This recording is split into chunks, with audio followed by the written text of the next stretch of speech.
The silver threads hung cold against Celine's wrists. Each strand had been woven during 3 nights of ceremonial preparation, blessed by elders who believed in traditions older than kingdoms themselves. The threads were supposed to represent eternal bonds, unbreakable connections between fated mates, the physical manifestation of promises that would bind her to Alpha Aldrich for the remainder of her natural life. But as Celine stood in the center of the ceremonial chamber, with candles casting shadows across stone walls that had witnessed 1,000 such rituals, she felt nothing but the weight of concealed weapons pressing against her ribs beneath layers of white silk. The noble women surrounding her continued their ancestral chants. Their voices created harmonies that resonated through the ancient architecture, each note carefully practiced to invoke blessings from moon spirits and ancestral guardians. They believed their songs would ensure fertility and lasting devotion. They believed the ceremony proceeding exactly as tradition demanded would secure Celine's place within the pack hierarchy forever. They believed many things that Celine knew to be carefully constructed lies. Her training had taught her to catalog threats while maintaining perfect composure. Even now, appearing as nothing more than a nervous bride awaiting her promised mate, Celine's tactical mind was processing information with mechanical precision. 47 noble women filled the chamber. 3 of them were foreign agents. She had identified them 6 months ago during her infiltration of the pack's inner circle. One stood near the eastern exit, positioned exactly where an observer would station themselves to monitor both the ceremony and any attempts at escape. Another lingered by the refreshment table, her hands moving with practiced efficiency that suggested combat training rather than domestic service. The third maintained position near Elder Vivian, the Alpha's mother, whose satisfied expression revealed far more than the woman intended. Celine had spent 18 months building her cover identity as a noble lady worthy of an Alpha's attention. Every gesture had been calculated. Every conversation had been choreographed. Every smile had served a strategic purpose. The real Celine, daughter of an executed war hero, trained in guerrilla tactics since childhood, had been buried so deep beneath layers of deception that sometimes she struggled to remember which parts of her performance had become genuine. But standing here now, waiting for a mate who would never arrive, she felt the old training reasserting itself with crystalline clarity. The rejection had been inevitable from the moment Aldrich discovered documents in her private quarters. She had planted those documents herself, carefully crafted evidence suggesting she was a foreign intelligence operative, which she was, though not for the nation those papers indicated. The documents had been designed to force Aldrich into an impossible choice: expose her publicly and watch her be executed for espionage, or reject her during the moon-binding ceremony and allow her to escape with her life and freedom intact. Dawn had come and gone.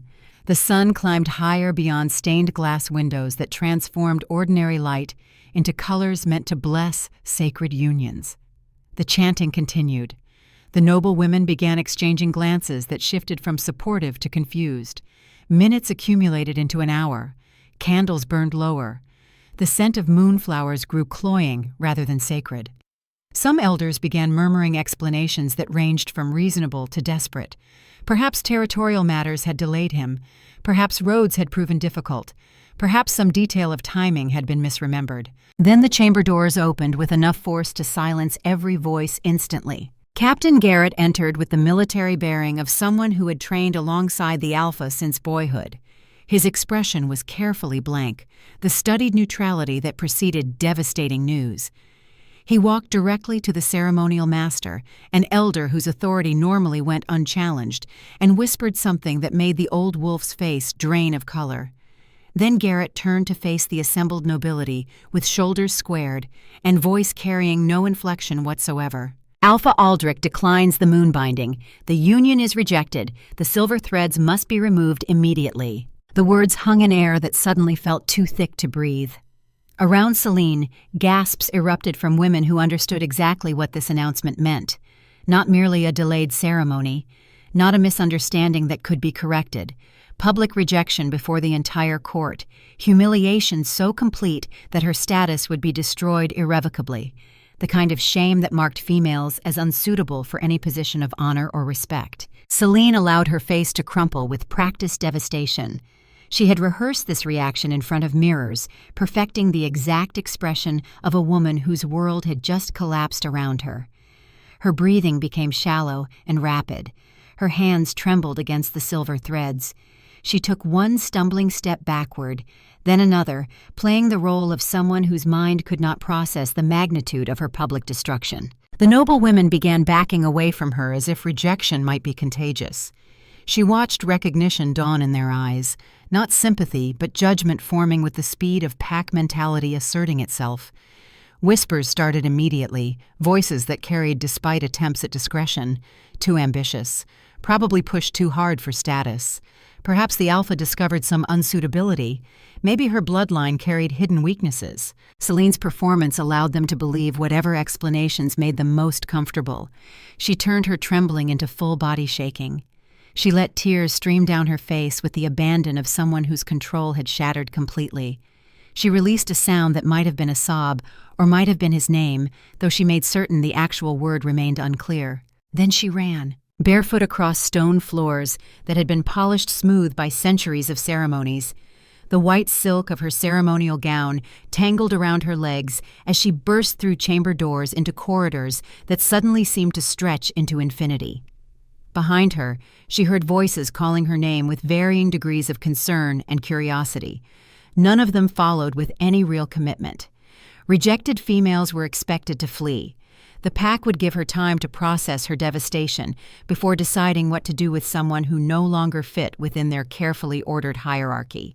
Celine ran through the castle with the desperate energy of someone fleeing unbearable shame. She took turns at random, or at least she allowed observers to believe her choices were random. In reality, every step followed a route she had memorized during months of careful reconnaissance. She avoided corridors with heavy guard presence. She chose passages that led away from central areas where concerned pack members might intercept her. She maintained her performance of devastation, while her tactical mind counted exits and calculated timing with mechanical precision. The castle gave way to open grounds. Morning sun hit her face with enough force to make her stumble, though she caught herself and continued running. Pack territory spread before her in carefully maintained gardens that transitioned gradually into wild forest. She ran until manicured paths became dirt trails. She ran until cultivated trees gave way to ancient growth that predated the pack's claim to these lands. She ran until her lungs burned and her legs threatened to collapse, and any observers would be convinced she had truly lost all control. The Blood Oak clearing appeared exactly where her briefings had promised it would be. Ancient trees towered like witnesses to countless moments of pack history. This was sacred ground, or so the stories claimed. The place where alphas had once come to commune with ancestral spirits. The place where blood oaths had been sworn and broken. The place where, according to carefully researched intelligence, almost no one ventured anymore because younger wolves considered such traditions antiquated superstition. Celine collapsed onto moss-covered earth beneath the gnarled oak's sprawling branches. She allowed herself to break completely, or at least to appear completely broken. Sobs racked her frame with enough violence to satisfy any surveillance she might have missed. She pressed her face into soft moss and wept with the abandon of someone whose entire existence had been destroyed in a single morning. She also listened with trained attention for any sounds suggesting she had been followed or that her extraction point had been compromised. The forest around her remained quiet except for natural sounds, birds calling from high branches, small creatures rustling through undergrowth, wind moving through leaves with rhythms that belonged to wilderness rather than civilization. She maintained her performance for exactly 7 minutes, long enough for any observers to become convinced of her genuine devastation, long enough for pack searchers to lose her trail among the maze of forest paths, long enough for the extraction window she had been promised to arrive on schedule. A shadow moved across the clearing with the silence of someone who had learned to walk through wild places without disturbing them. Not a pack wolf, something different. Something that carried its presence with the confidence of a predator who had nothing to fear from the world around it. Thorian emerged from between ancient trees with shoulders broad enough to suggest considerable combat capability and eyes that glowed amber in shadows cast by morning sun filtering through leaves overhead. He moved with the fluid grace of someone equally comfortable in human or beast form, a lichen whose nature existed somewhere between two worlds and belonged fully to neither. He knelt beside Celine without speaking, his movements careful despite obvious physical power, and reached out with one hand to brush tears from her cheek with surprising gentleness. "You performed that extraction perfectly." His voice carried an accent she had learned to recognize during months of encrypted communications, flavored with languages that belonged to territories her pack considered barbaric and uncivilized. "They believed you completely." Celine sat up slowly, abandoning the devastated performance now that they were alone in terrain she knew had been secured by his advance team. She wiped remaining tears from her face with the back of one hand and met his amber gaze with eyes that no longer held any trace of breaking. "Aldrich chose to save my life. That makes the deception harder, not easier." Thorian studied her face with the attention of someone trained to read micro-expressions and detect concealed emotions. "Guilt is natural. The operation required sacrificing his reputation to preserve your cover. But he made his choice knowing the stakes. He also made his choice knowing what Vivian would do to him afterward." Celine's voice carried weight that had nothing to do with the ceremonial gown she still wore. "She will make him suffer for showing mercy to an enemy agent. Vivian's cruelty is precisely why we need you operational." Thorian stood and offered his hand to help her rise. "The foreign power she serves has embedded agents throughout Wolf territories for 30 years. You identified 47 of them during your infiltration.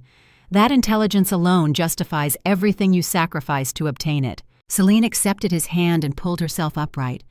The white silk that had marked her as a bride hung torn and stained with moss and earth.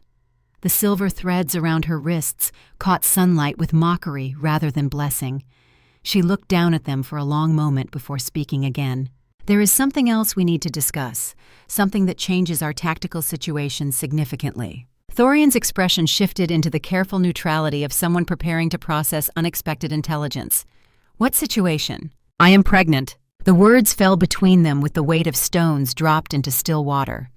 Thorian remained perfectly motionless for 3 full seconds, his breathing controlled through obvious effort, his amber eyes searching her face for any indication that this might be some extension of the elaborate performance she had maintained for 18 months. "When?"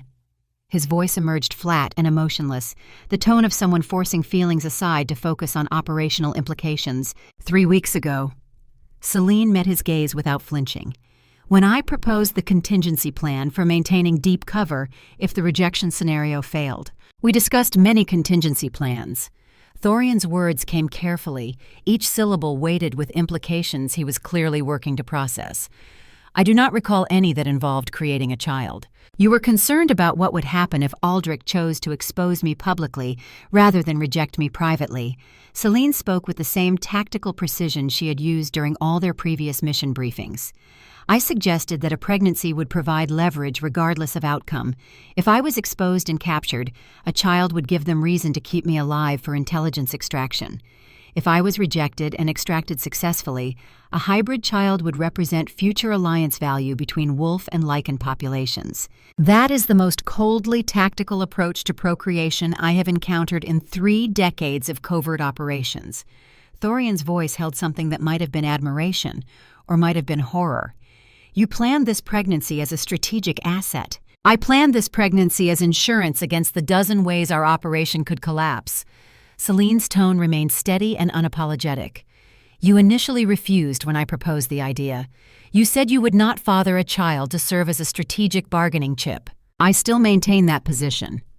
Thorian's jaw tightened with visible tension. "Children are not weapons to be deployed in intelligence operations. Children are whatever we raise them to be." Celine touched her abdomen with one hand, the gesture unconscious and protective despite her tactical language. "This child represents a future where wolf and lichen bloodlines merge. That future has value beyond any individual mission. You are asking me to accept that you deliberately conceived a child for operational purposes." Thorian's words came slowly, his internal struggle visible in the tension across his shoulders. "You are asking me to view our child as an asset rather than a life. I am asking you to understand that this child was created with full knowledge and deliberate choice."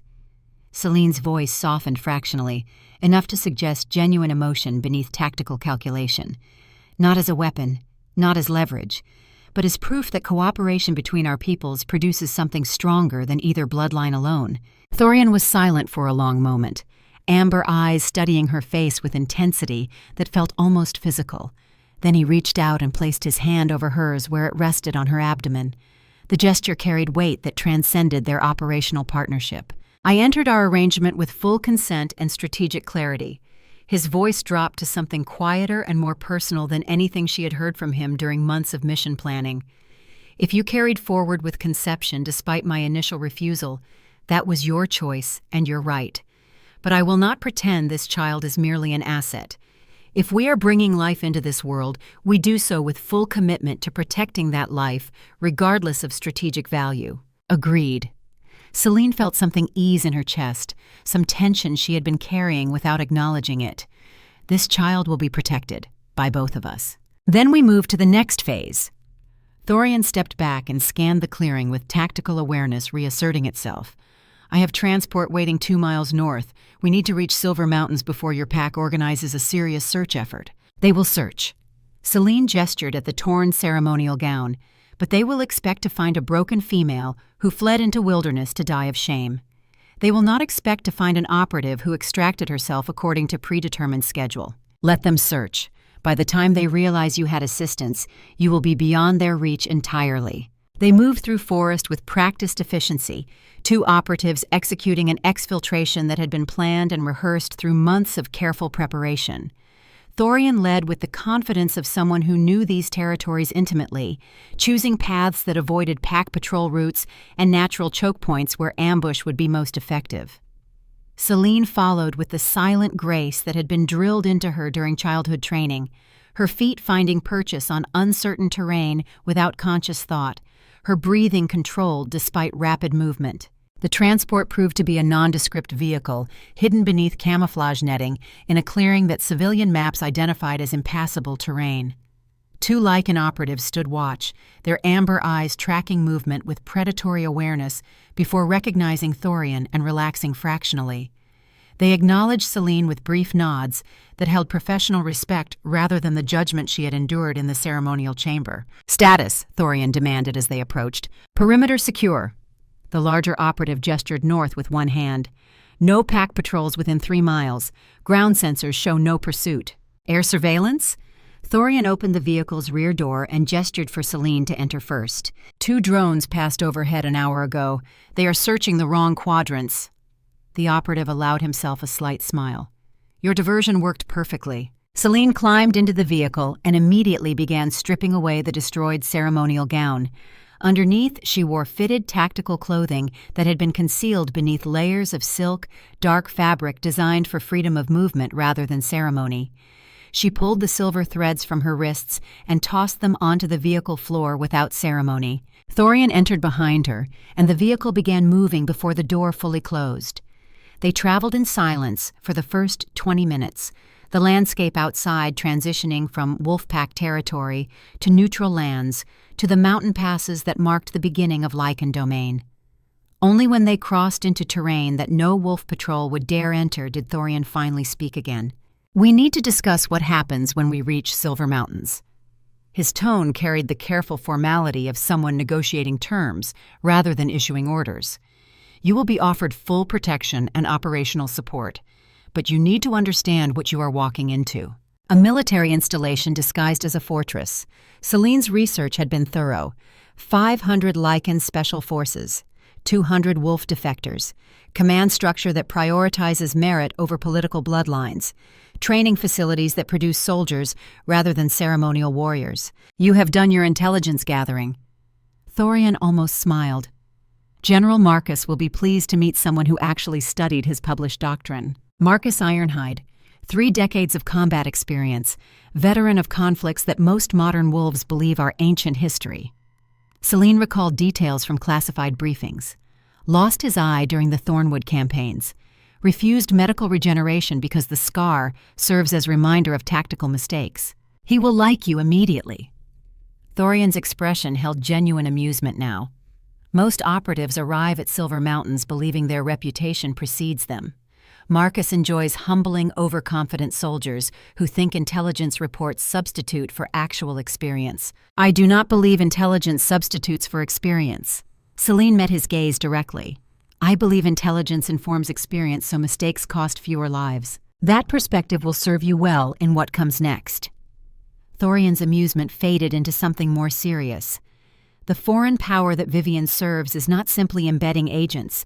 They are conducting biowarfare research on hybrid bloodlines. They believe they can create super soldiers by manipulating wolf and lichen genetics. Celine felt ice form in her chest. The pregnancy you just revealed. The child we created deliberately. You are telling me that child was targeted before conception even occurred. We do not know that with certainty. Thorian's carefully neutral tone suggested he believed it completely. But Vivian has been tracking your bloodline specifically.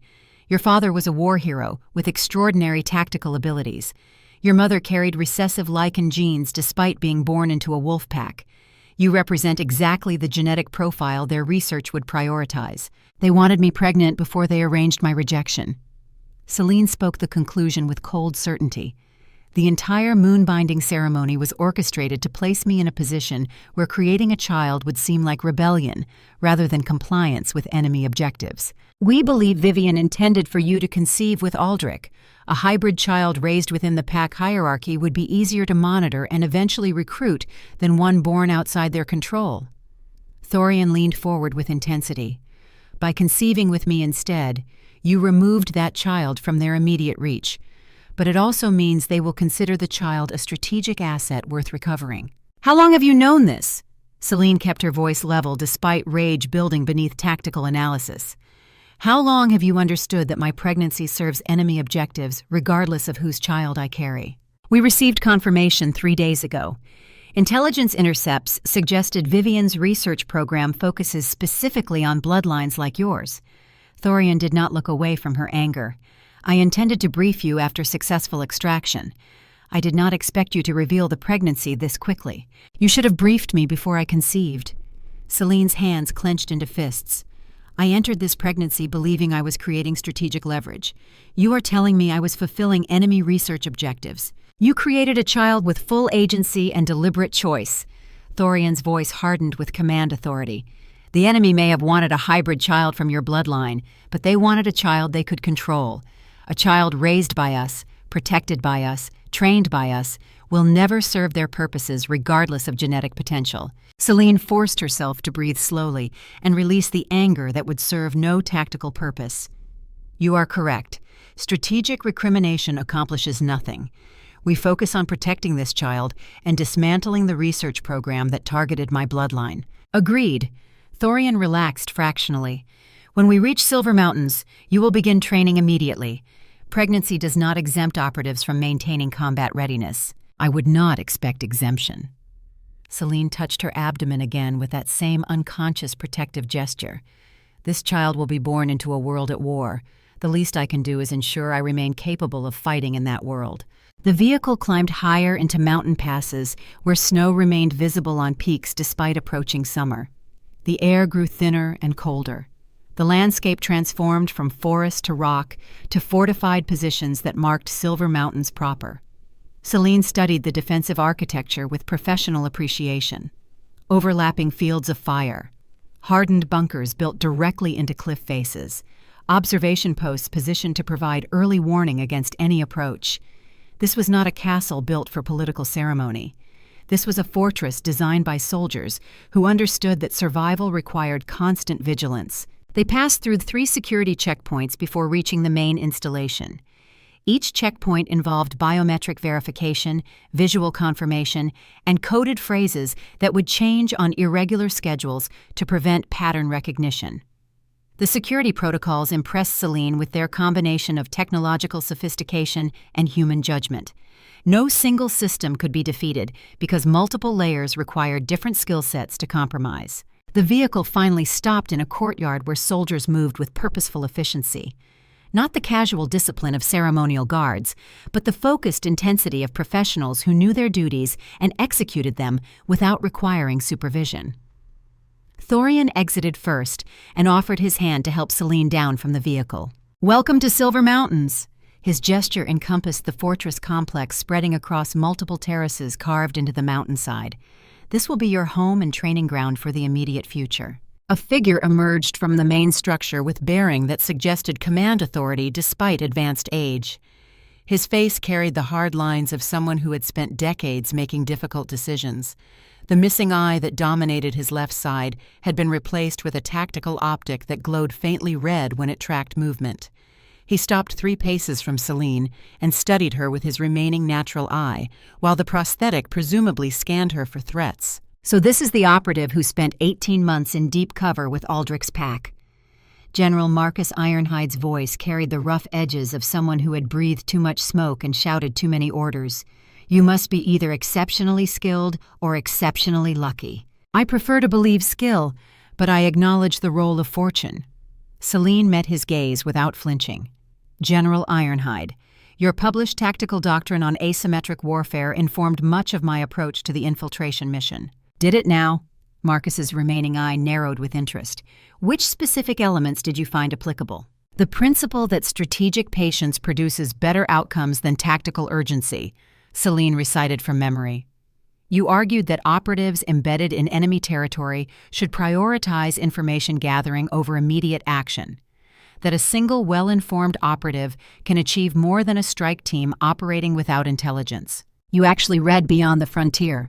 Most soldiers look at the title and assume it is memoir rather than doctrine. Marcus allowed himself a slight smile. Thorian warned me you had done your research. I am pleased to discover research extended beyond surface investigation. I believe understanding command philosophy helps subordinates execute intent rather than simply following orders. Celine kept her tone respectful, but not deferential. Your doctrine suggests you value soldiers who think rather than soldiers who obey blindly. I value soldiers who accomplish missions. Marcus gestured toward the fortress. Whether they accomplish those missions through thinking or obeying depends entirely on what the mission requires. Come, we have much to discuss regarding your training schedule and operational deployment. They walked through corridors that mixed functional military architecture with defensive positions built into the structure itself. Every intersection provided overlapping sightlines. Every door could be sealed to create hardened fallback positions. The fortress had been designed by someone who understood that any structure could become contested terrain and had planned accordingly. Marcus led them to a briefing room dominated by a tactical display showing territory that extended for hundreds of miles. Red markers indicated known enemy positions. Blue markers showed Allied assets. Yellow markers represented areas of uncertainty where intelligence remained incomplete. He gestured at the display with one hand, while his prosthetic eye continued tracking Celine's reactions. What you accomplished during your infiltration was extraordinary. Identifying 47 embedded agents represents the most significant intelligence breakthrough in 3 decades. Marcus's tone held genuine respect. But identification is not elimination. Those agents continue operating because removing them prematurely would alert the foreign power to our awareness of their network. You want to run a deception campaign. Celine studied the display with tactical analysis overriding her exhaustion. Feed false intelligence through the network you now control and use the enemy's own assets against them. Precisely. Marcus nodded approval. But deception requires more than simply feeding false information. It requires understanding enemy objectives well enough to craft lies they will believe, which requires understanding the biowarfare research program. Celine placed one hand on her abdomen.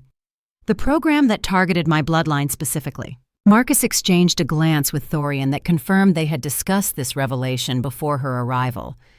We believe Vivian has been running the biowarfare program for the foreign power for at least 15 years.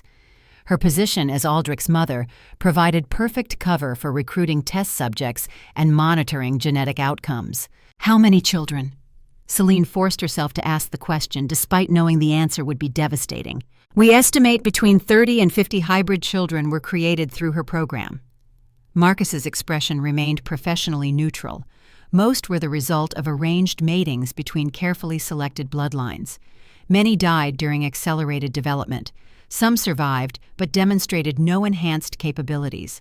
A handful showed promising results and were removed for intensive training. Removed where? Celine's voice dropped to something cold and dangerous. "We do not know," Thorian answered when Marcus remained silent. "They are transported to facilities outside territories we can surveil. We have been attempting to locate these facilities for 8 years without success. My sister was taken 10 years ago."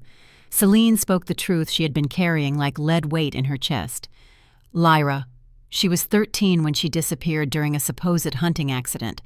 My father died attempting to rescue her. My mother died from grief 3 years later."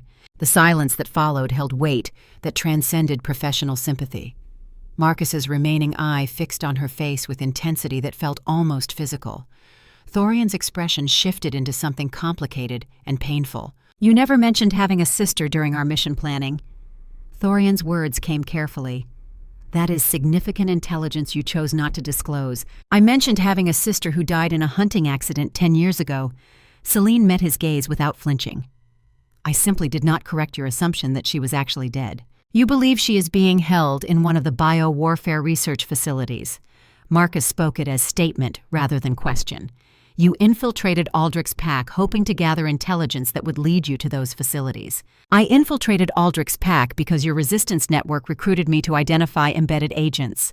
Celine kept her voice steady.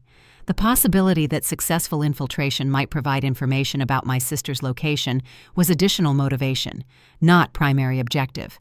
And now you are pregnant with a child the enemy will consider high-value research material." Marcus studied her with clinical assessment. "While searching for a sister, they have held captive and presumably trained for a decade.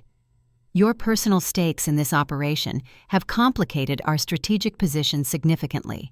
Personal stakes motivate soldiers more effectively than abstract principles." Celine's tone hardened. "I will complete my mission objectives regardless of personal investment." "That remains to be seen."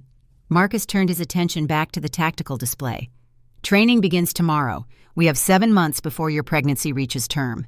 7 months to transform you from infiltration operative into combat-capable soldier who can defend herself and her child against enemies who will consider both of you strategic assets worth recovering." "I can defend myself." Celine bristled at the implication that pregnancy made her vulnerable. "You can execute infiltration and intelligence gathering in controlled environments." Marcus's voice carried the harsh edge of someone who had seen too many overconfident soldiers learn limitations through catastrophic failure. "You have not demonstrated combat capability against trained soldiers in dynamic situations. You have not commanded troops under fire. You have not made decisions where hesitation costs lives. Then teach me." Celine straightened to full height despite exhaustion that made her bones ache. "I came here to be useful. Make me useful." Marcus studied her for a long moment before nodding approval. "Training schedule will be provided tonight. Physical conditioning begins at dawn regardless of pregnancy status. Weapons proficiency, small unit tactics, land navigation, field medicine, leadership development, logistics planning, intelligence analysis, psychological operations. You will learn everything required to function as combat-capable officer." "And when training is complete?" Celine asked. "When training is complete, you will help us dismantle the bio-warfare research program that targeted your bloodline." Marcus's remaining eye glinted with cold determination. "You will help us locate the facilities where they hold captured children, and you will help us ensure no future operative faces the choice between their mission and their family." "What about my child?" Celine placed both hands on her abdomen protectively. "What happens when this child is born and the enemy learns of its existence? Then we will already be prepared to defend what matters most." Thorian spoke with quiet certainty. "This child will not be taken. This child will not be experimented upon. This child will grow up in a world where hybrid bloodlines represent alliance rather than exploitation." "That is a pleasant vision." Celine allowed exhaustion to color her voice finally. "I hope reality proves as optimistic as your rhetoric." "Reality is what we make it through disciplined preparation and tactical execution." Marcus turned away from the display. "Get rest. Tomorrow you begin learning how to transform yourself from operative who hides into soldier who fights." Celine was shown to quarters that proved surprisingly comfortable despite military functionality. A bed with clean linens, a private washroom with hot water, windows overlooking mountain peaks where snow caught fading sunlight. She stripped away the tactical clothing she had worn beneath her ceremonial gown and stood in the shower long enough for hot water to ease muscles that ached from running and tension. The water ran dark with dirt and moss from her performance in the Blood Oak clearing. She watched it spiral down the drain and thought about the layers of deception she had maintained for 18 months. Every conversation calibrated, every gesture calculated, every smile deployed as tactical instrument rather than genuine expression. The constant vigilance required to maintain deep cover had worn grooves into her psyche that would take more than a single shower to wash away. She dressed in the simple clothing that had been left folded on her bed. Military issue, practical rather than decorative, sized to fit her frame with precision that suggested someone had been paying careful attention to her physical measurements. The fabric carried the faint scent of mountain air and weapon oil, the combination oddly comforting after months of perfumed ceremonial chambers. Standing at the window overlooking peaks that disappeared into darkness, Celine placed both hands on her abdomen and tried to process the magnitude of what she had set in motion. A child growing inside her, a sister captive somewhere in facilities she had yet to locate, a war brewing that would determine whether hybrid bloodlines represented alliance or exploitation. The weight of it all threatened to crush her if she allowed herself to feel the full scope of responsibility. So she did what soldiers always did when emotions threatened operational effectiveness. She compartmentalized. She reduced the overwhelming complexity into manageable tactical objectives. Survive training, deliver the child safely, locate the research facilities, rescue her sister, dismantle the biowarfare program, defeat the foreign powers' embedded agents. Each objective isolated from emotional context, transformed into mission parameters that could be executed through disciplined planning and tactical excellence. When she finally emerged and dressed in simple clothing that had been provided, she found Thorian waiting in her quarters with 2 plates of food and expression that suggested he wanted to continue their earlier conversation. "You did not need to bring dinner." Celine accepted the plate despite her words. "Though I appreciate the consideration. I wanted to discuss something without Marcus present." Thorian set his own plate aside without eating. "The pregnancy you revealed this morning. I need to understand your full reasoning." I explained my reasoning. Strategic insurance against operational complications. Celine ate mechanically, fueling her body rather than tasting food. The child represents alliance value. That is tactical justification. Thorian leaned forward with intensity. I am asking about personal motivation. Did you want this child beyond strategic value? Did you consider what creating a life with me actually means? Celine was quiet for a long moment before responding. I was 16 when my sister disappeared. My father died trying to rescue her. My mother died from grief that destroyed her will to live. I have spent 10 years preparing myself to be useful enough that someone might help me locate Lyra. When you recruited me for the infiltration mission, I saw opportunity to gather intelligence that might lead to the research facilities. The pregnancy was initially tactical, but somewhere during the 3 weeks I carried this child before the rejection ceremony, something changed. What changed? Thorian's voice softened. I realized I was not creating strategic leverage. Celine placed one hand on her abdomen with tenderness that contradicted her tactical language. I was creating something that might actually survive in the world we are trying to build, a child who would represent alliance rather than exploitation, a child who would prove that cooperation produces better outcomes than conflict. That is still tactical framing, Thorian pointed out gently. Yes. Celine met his gaze with something that might have been vulnerability, because tactical framing is how I process emotions that feel too large to otherwise manage. You asked if I wanted this child beyond strategic value. The answer is yes. But I do not know how to articulate that desire except through military language. Then we raised this child together. Thorian reached across the space between them and took her hand. Not as strategic asset, not as proof of alliance, but as a life we chose to create and commit to protecting regardless of what that protection requires. Agreed. Celine squeezed his hand with strength that surprised them both. Whatever comes next, we face it together. They sat in comfortable silence while finishing their meal. Outside the window, night settled across mountain peaks with the quiet darkness that existed far from civilization.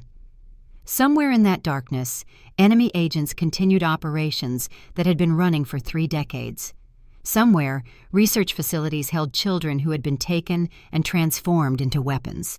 Somewhere her sister Lyra existed in whatever form 10 years of captivity had created. But here, in quarters within a fortress built by soldiers who understood that survival required more than individual strength, Celine felt something she had not experienced since childhood. Safety. Not the temporary security of successful infiltration or the controlled danger of deep cover operations. Actual safety, earned through alliance with people who valued competence over politics and protected their own with lethal efficiency. Tomorrow would bring training that would test her limits. The months ahead would demand transformation from infiltration specialist into combat-capable soldier. The war against the foreign power and their embedded agents would require sacrifices that she could not yet fully anticipate.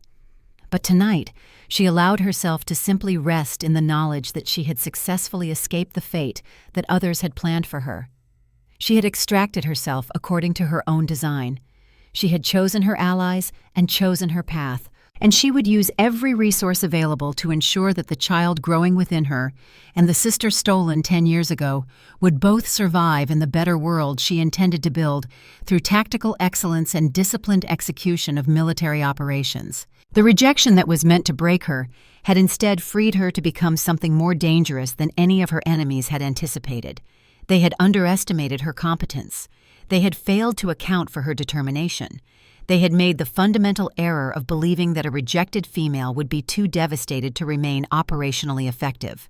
They were about to discover that underestimation was a fatal strategic mistake. Dawn arrived at Silver Mountains with the kind of cold that made breathing painful. Celine stood in the training yard wearing combat fatigues that still smelled new, her breath creating clouds in air that felt sharp enough to cut. Around her, 50 Lycan soldiers performed conditioning exercises with mechanical precision. Their movements synchronized without verbal commands, the result of training that had transformed individual fighters into a cohesive unit that operated through shared understanding rather than shouted orders. General Marcus Ironhide observed from an elevated position that allowed him to survey the entire yard. His prosthetic eye glowed faint red as it tracked movement and analyzed performance. When he finally descended to ground level, his boots struck frozen earth with authority that made several younger soldiers straighten their posture reflexively. Pregnancy is not excuse for reduced standards. Marcus stopped 3 paces from Celine and studied her with clinical assessment. You will complete the same training regimen as every other operative in this facility. Physical conditioning will be modified only when medical necessity demands it.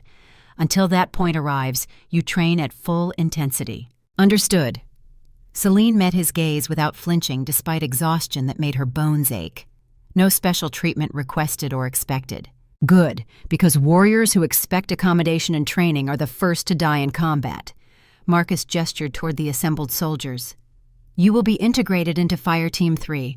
They are experienced operators who understand that new additions must prove themselves through demonstrated competence rather than assumed capability.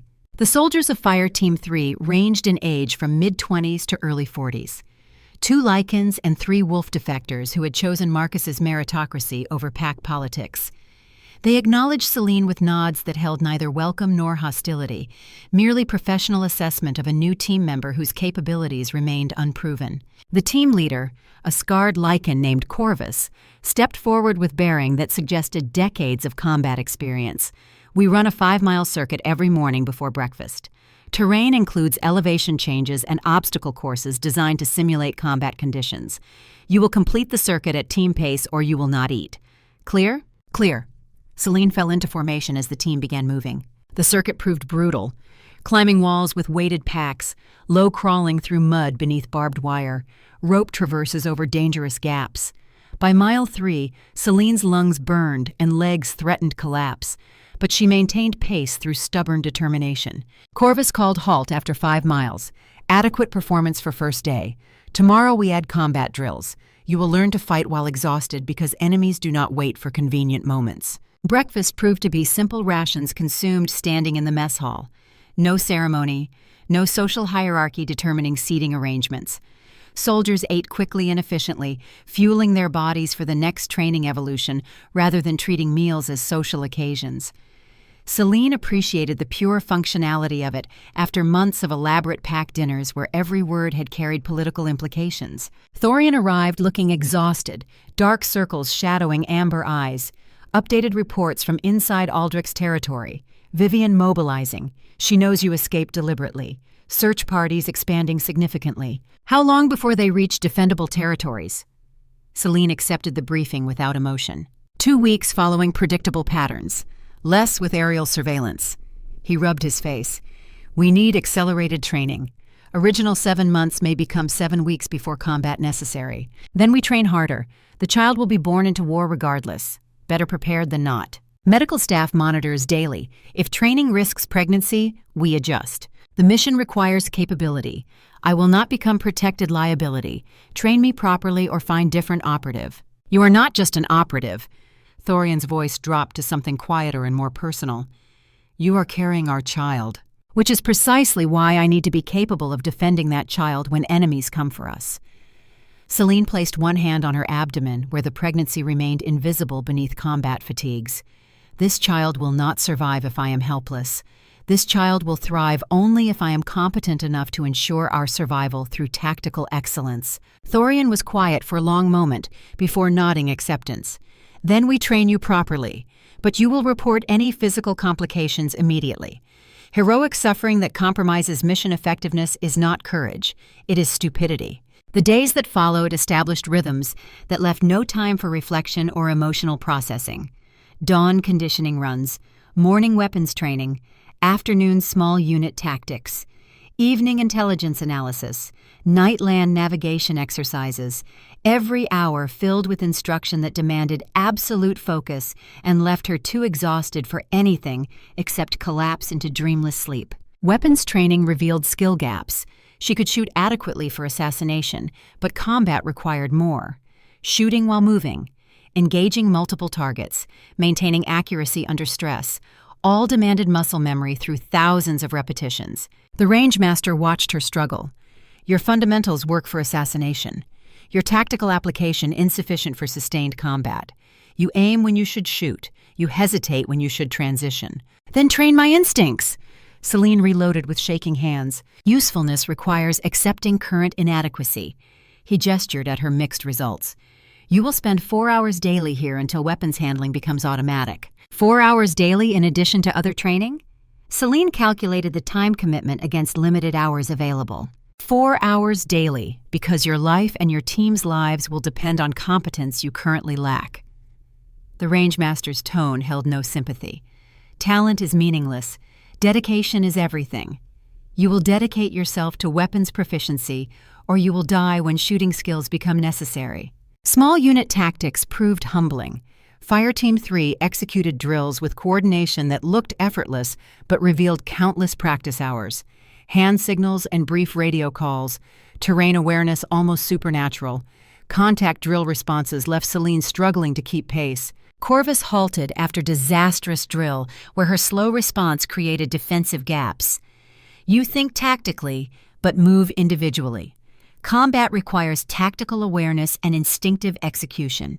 You understand what should happen, but cannot execute fast enough. How do I improve? Repetition until conscious thought becomes unnecessary. We executed these drills 10,000 times. Your responses are calculated. Calculation takes time. Time kills soldiers. Then we drill until my responses match yours. Celine straightened, despite muscles that screamed for rest. We drill until your responses exceed ours. Corvus allowed himself slight smile. Because you bring infiltration expertise we lack. Your tactical assessment of complex situations surpasses anyone on this team. Once your physical execution matches your mental capabilities, you will be formidable. The pregnancy advanced with monitored precision. Week 4 brought morning sickness, disrupting training. Week 8 required equipment modifications. Week 12 confirmed accelerated development beyond normal timelines. Thorian listened to medical briefing with controlled trouble. Accelerated development matches Vivian's biowarfare research. They manipulated hybrid genetics for enhanced capabilities. This child demonstrates exactly what their program designed. Is the child compromised? Celine kept level voice despite fear. Conception was not directly manipulated. The medical officer consulted notes, but both bloodlines carry genetic markers making accelerated development likely. Your father's tactical aptitude, your mother's recessive lichen genes, Thorian's enhanced capabilities. The combination produces extraordinary potential. Potential enemies want to exploit. Celine touched her abdomen. Then we ensure they never get opportunity. Thorian's voice hardened with protection transcending tactics. The months compressed with relentless momentum. Training condensed into 16 weeks of brutal intensity. Celine's body transformed through demands and pregnancy reshaping her. Conditioning improved despite growing child. Weapons handling achieved automatic competence. Tactical execution with Fireteam 3 reached trusted judgment level. But acceleration came with costs. Medical staff warned pregnancy progressed at nearly double normal speed. Child would arrive months early. They could not predict complications from development defying conventional timelines. By week 20, Celine's condition required modifications to training that frustrated her but could not be avoided. No more heavy lifting, no more sustained cardiovascular stress that pushed her heart rate into dangerous ranges, no more combat drills that risked abdominal trauma. She transitioned from active field operations to command post training, where her tactical analysis could be applied without physical risk. General Marcus found her in the command center studying intelligence reports with intensity that suggested she was trying to solve problems through pure concentration. Your Fireteam 3 achieved top scores in last week's evaluation. That represents remarkable progress, considering you joined them only 4 months ago. They are exceptional soldiers. Celine did not look up from the reports. I simply learned to not slow them down. False modesty is wasted effort. Marcus settled into the chair beside her with careful movements that suggested old injuries still troubled him. Corvus reports that your tactical assessments during complex scenarios exceed his own capabilities. That is high praise from someone who has commanded special operations for 2 decades. Tactical assessment is easier than physical execution. Celine finally looked up from the reports. I can analyze situations correctly. I still lack the experience to command troops under fire with confidence. Confidence is earned through successful application of tactical knowledge. Marcus studied her face with his natural eye while his prosthetic continued scanning the room. You will have opportunity to earn that confidence sooner than we anticipated. Intelligence suggests Vivian has located our facility. She is preparing an assault force designed to breach our defenses and capture you along with the child you carry. When? Celine felt ice form in her chest but kept her voice steady. 3 weeks, perhaps 4 if weather delays their movement. Marcus pulled up tactical displays showing terrain between enemy staging areas and Silver Mountains. They are assembling approximately 200 soldiers, mix of elite pack warriors and foreign military assets, supported by aerial surveillance and heavy weapons we did not know they possessed. 200 against our 500. Celine studied the display with calculating attention. They believe quality and surprise will offset numerical disadvantage. They are partially correct. Marcus highlighted several defensive positions on the map.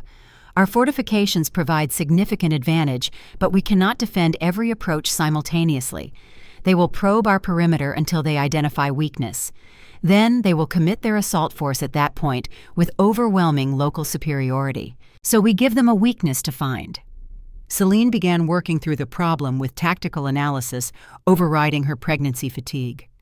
We create deliberate gap in our defenses. Position it where terrain channels their assault into kill zone. Let them believe they found our vulnerability when we actually created it as trap. Classic deception operation. Marcus nodded approval. You have been studying my doctrine thoroughly, but deception requires understanding enemy psychology well enough to predict their decisions. I infiltrated their organization for 18 months. Celine allowed herself slight smile. I understand how Vivian thinks. She values brutality over subtlety. She will commit her entire force once she identifies what appears to be exploitable weakness. She lacks the patience for careful reconnaissance. Then we prepare to receive her in the manner she deserves. Marcus stood with movements that carried authority despite physical limitations. You will command the deception element. Your analysis will guide how we shape their perception of our vulnerabilities. I am 7 months pregnant. Celine gestured at her condition. I cannot lead troops in direct combat. You will command from the operations center where your condition is irrelevant, and your analytical capabilities can be applied most effectively. Marcus's tone left no room for argument. Combat is not simply shooting enemies. Combat is making decisions that position your forces for success. That requires tactical excellence regardless of physical condition. The weeks before the expected assault passed with frantic preparation. Defensive positions were reinforced while simultaneously creating the carefully crafted vulnerability that would draw enemy forces into prepared kill zone. Ammunition and supplies were positioned to support sustained engagement. Medical facilities were expanded to handle expected casualties. Every soldier in the garrison understood their role in the upcoming fight with clarity that came from detailed briefings and realistic rehearsals. Celine spent her time in the operations center studying every intelligence report and refining the deception plan through constant analysis. She identified the specific terrain feature that would appeal most to Vivian's tactical preferences, a narrow valley that appeared to provide covered approach to the fortress's eastern wall. In reality, the valley was a carefully prepared kill zone with overlapping fields of fire from positions the enemy would not detect until too late. But preparation was interrupted by something entirely unexpected. Labor began during a routine medical examination 3 weeks before the expected assault. Not the gradual onset that characterized normal pregnancy, but sudden violent contractions that suggested the accelerated development was reaching its conclusion ahead of all predictions. Medical staff responded with practiced efficiency, but faces that revealed this complication exceeded their planning. "The child is coming now." The chief medical officer made the announcement with professional composure that barely concealed her concern. "Development has progressed faster than any model predicted. We need to prepare for delivery immediately." Thorian arrived within minutes, summoned by emergency communications that had interrupted command briefings. His expression cycled through shock and determination before settling into protective focus that transcended tactical considerations. "What do you need?" "For you to trust that I can survive this." Celine gripped his hand with strength that made him wince, "and for you to be here regardless of what happens next." The delivery took 6 hours of brutal labor that tested Celine's endurance more than any training evolution had managed. The child fought emergence with almost conscious resistance, as if some part of their developing awareness understood that the world beyond the womb carried dangers their body was not ready to face. But biology demanded completion. The pregnancy had run its compressed course. Ready or not, the child would be born. When the infant finally emerged into sterile medical bay lighting, the first sound it made was not a cry, but something closer to a roar. The acoustic force of it rattled equipment and made medical staff step back instinctively. It was the sound of something wild and powerful announcing its arrival to a world that would either accept its presence or face consequences. A male. The medical officer wrapped the child in warming blankets with hands that trembled slightly. Physical appearance suggests approximately 6 months development, despite actual gestation of only 20 weeks. Genetic profile confirms hybrid nature with both wolf and lichen markers expressed equally. Thorian accepted the child with reverence that made his hands shake. He studied the infant's face with wonder that seemed to surprise him. When he finally looked up at Celine, his eyes held moisture that he made no attempt to hide. "What will you call him?" Celine looked at her son and found a name rising from somewhere deep in her chest where tactical analysis gave way to something more primal. Kael. It means fierce storm, because he arrived like lightning that cannot be predicted or controlled. Kael. Thorian tested the name and nodded approval. A good name for someone who will grow up challenging every limitation others try to impose. The medical staff spent hours examining the newborn with detailed attention that revealed their fascination with his unprecedented development. By the end of day 1, Kael had already demonstrated motor control that should have taken weeks to develop. By day 3, he was tracking movement with eyes that held unsettling awareness. By week 1, he was attempting vocalizations that suggested cognitive development far beyond what biology should allow. But the accelerated development came with complications that exceeded anything Vivian's research program had apparently anticipated. Kael's metabolism burned through calories at rates that made normal feeding schedules inadequate. His temperature regulation fluctuated wildly, requiring constant monitoring to prevent dangerous fever spikes. His sleep patterns followed no recognizable cycle, leaving him alert and active at intervals that exhausted caregivers. Celine adapted to motherhood with the same tactical approach she brought to combat training. She studied medical texts about infant care. She consulted with experienced parents among the garrison. She tracked Kael's patterns until she could predict his needs before he expressed them. She transformed the overwhelming chaos of caring for a superhuman infant into manageable problems that could be solved through systematic analysis and disciplined execution. But adaptation was interrupted by intelligence that could not wait for convenient timing. Thorian arrived in her quarters nearly 2 months after Kael's birth, with expression that suggested whatever news he carried transcended normal operational updates.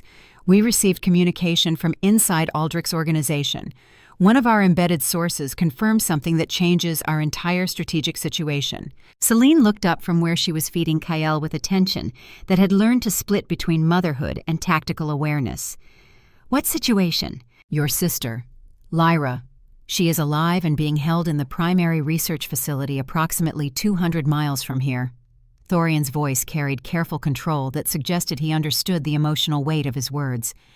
Our source provided specific location coordinates and facility layout. The world seemed to stop moving. Celine heard the words but needed several seconds to process their meaning. 10 years of searching. 10 years of hoping her sister had survived when every rational analysis suggested she had not. And now confirmation delivered while she sat feeding a son who represented everything the enemy wanted to weaponize. How reliable is this source? She forced the question through throat that felt too tight to speak. Extremely reliable. The source is Aldrich himself. Thorian moved closer with movements that suggested he expected her emotional response to overwhelm tactical discipline. He has been providing intelligence for 3 months. Everything he reported has been verified through independent confirmation. We believe his information about your sister's location is accurate. Aldrich is helping us. Celine tried to reconcile this revelation with everything she understood about pack politics and Vivian's control. Why would he betray his own mother? Because Vivian executed his actual family when she suspected they might interfere with her control over him. Thorian's expression held grim satisfaction. She raised him from childhood believing she was his mother. She was actually his handler. His real parents and siblings were killed 15 years ago to ensure his complete loyalty. He discovered the truth 6 months ago through documents he was never meant to access. So he has been running his own counterintelligence operation. Celine felt pieces click into place with devastating clarity, providing us with information while maintaining his cover within Vivian's network. Correct. And now he is offering something that goes beyond simple intelligence sharing. Thorian pulled up tactical displays showing facility layouts that could only have come from someone with intimate access. He wants to defect. He is willing to provide everything he knows about Vivian's organization. But his condition is that we help him rescue the children being held at the research facility, including my sister. Celine studied the facility layout with attention that absorbed every detail. This is not just intelligence sharing. This is an offer of alliance built on mutual interests. An alliance that requires trusting someone who spent years serving the enemy. Thorian's skepticism came through clearly. General Marcus has concerns about Aldrich's reliability. He believes this could be elaborate deception designed to draw us into trap. What do you believe? Celine looked up from the displays to meet Thorian's amber gaze. I believe Aldrich made choices under coercion that he now regrets. I believe he wants redemption more than he wants safety. I believe his information is genuine and his offer is sincere. Thorian paused before continuing. But I also believe that even sincere allies can become compromised. We proceed carefully regardless of our assessment of his intentions. Show me the facility layout. Celine shifted Kael to her shoulder and stood with the careful movements of someone still recovering from accelerated childbirth.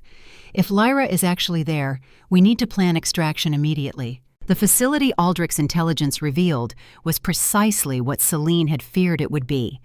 A hardened research complex built into remote mountainous terrain that provided natural defensive advantages.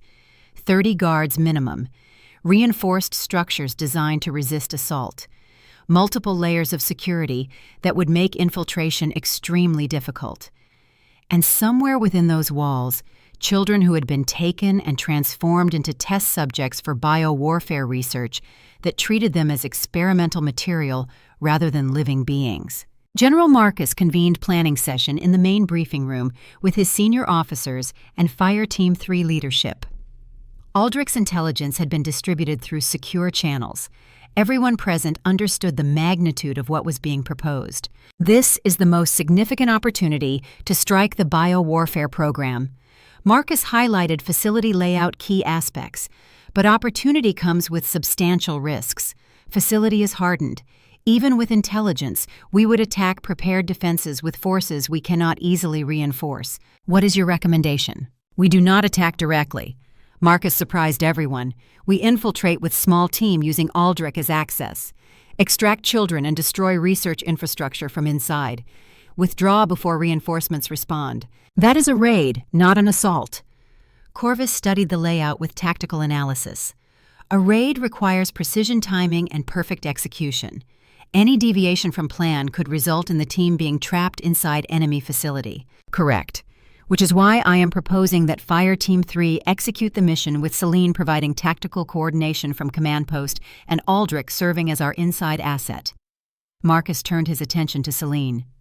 Your sister is among the targets we will extract. That creates emotional investment that could compromise your judgment. Can you maintain operational discipline if this mission proceeds? Celine met his gaze without hesitation. My sister has been captive for 10 years. Emotional reaction to her rescue is inevitable. But emotional reaction does not mean loss of tactical discipline. I will coordinate this operation with the same professionalism I bring to every other mission. Then we plan the raid in detail. Marcus activated the tactical display with full facility schematics. Aldrich reports that security changes shift rotations every 6 hours. Optimal infiltration window is during the change when guards are focused on handoff procedures rather than perimeter security. We will have approximately 40 minutes from infiltration to extraction before enemy response becomes overwhelming. The planning consumed 3 days, every element examined from multiple perspectives. Infiltration routes, guard patterns, facility layout, research materials for destruction, exfiltration timing, contingencies for complications. Celine coordinated from Operations Center with Kael beside her. The child grew supernaturally fast, nearly 2 months old but appearing 4 months. His awareness watching displays felt almost comprehending. Thorian provided updates on Aldrich's intelligence. The former Alpha's son maintained cover while betraying Vivian's operation. His reports included schedules, protocols, personnel profiles, but something nagged Celine's instincts. She reviewed reports until identifying the troubling pattern. Aldrich's intelligence is too perfect, she observed during planning. Information exceeds his access level. The timing is too convenient, the scope too comprehensive. You are suggesting his intelligence might be partially fabricated? Corvus asked with careful attention. I am suggesting his intelligence might be coming from source beyond his own access. Celine pulled up communications analysis showing pattern of information delivery. Every report arrives exactly when we need it most. The timing is too convenient. The scope is too comprehensive. If Aldrich is not generating the intelligence himself, who is providing it to him? Thorian's question carried weight that demanded careful consideration. Someone who wants us to execute this raid. Celine spoke the conclusion slowly as her tactical analysis clarified. Someone who benefits from us attacking this specific facility at this specific time. Someone who is using Aldrich as conduit to guide our operational decisions. Vivian. Marcus said the name with grim certainty. She is feeding intelligence to Aldrich, knowing he will pass it to us. She wants us to attack the research facility. The question is why? Celine studied the facility layout with renewed suspicion. What does she gain by having us raid a facility she controls? She gains the opportunity to capture you and Kael during the operation. Thorian's voice hardened with anger at his own failure to see the trap earlier. The raid was never about rescuing children. It was about creating circumstances where you would be vulnerable outside our defensive perimeter. The silence that followed held weight of tactical calculations being revised and operational assumptions being questioned. Everything they had planned was suddenly suspect. Every element of intelligence that had seemed so valuable might actually be carefully constructed deception. But that does not mean my sister is not actually at that facility. Celine spoke into the silence with determination that would not yield to fear of walking into trap. Vivian knows the one thing that would make me risk everything is the possibility of rescuing Lyra. So she arranges for us to receive intelligence suggesting my sister is there. Whether that intelligence is true or false, it accomplishes her objective of drawing me into vulnerable position. So what do we do? Corvus asked the question everyone needed answered. Abort the mission? Proceed with enhanced caution? Assume every element of our plan is compromised? We proceed. But we change our approach fundamentally. Celine pulled up alternative tactical options, with hands that moved with decisive purpose. Vivian expects me to coordinate from safe command post, while Fire Team 3 executes raid. Instead, I go with the team. Kael stays here under maximum security. We transform from rescue operation into reconnaissance in force. We gather intelligence about what Vivian actually wants, rather than attempting to accomplish the objectives she suggested. You are proposing to walk directly into a trap while leaving your nearly 2-month-old son behind. Thorian's voice carried complicated mix of respect and horror. That is either the most tactically sound decision or the most emotionally compromised choice I have witnessed in 30 years of operations. It is both. Celine met his gaze without flinching. Which is why it will work. Vivian expects tactical calculation or emotional impulse. She does not expect someone capable of combining both into approach that serves dual purposes. We rescue children if they are actually there. We gather intelligence about enemy capabilities regardless. And we demonstrate that I will not hide behind walls while others take risks on my behalf. General Marcus studied her face with his natural eye while his prosthetic scanned tactical displays. You have 2 weeks to regain full operational capability after childbirth. That is inadequate recovery time for combat operations. Then I train harder during those 2 weeks than I trained during the previous 4 months. Celine's tone left no room for negotiation. I did not survive 18 months of infiltration and accelerated pregnancy to become liability that others must protect. Either trust me to execute my role or find different operative. I trust your tactical judgment. Marcus spoke slowly and carefully. I question whether your physical condition will support operational demands, regardless of how much you train during recovery period. My physical condition is my responsibility. Celine stood with movements that revealed lingering soreness, but also demonstrated returning capability. The mission is our collective responsibility. We execute with every available asset, or we accept that we are allowing fear to constrain our operational effectiveness. Then we plan for your inclusion in the raid team. Marcus nodded acceptance despite obvious reservations. But you will submit to medical evaluation before departure. If medical staff determines you are not operationally ready, you remain here regardless of your personal preferences. Agreed.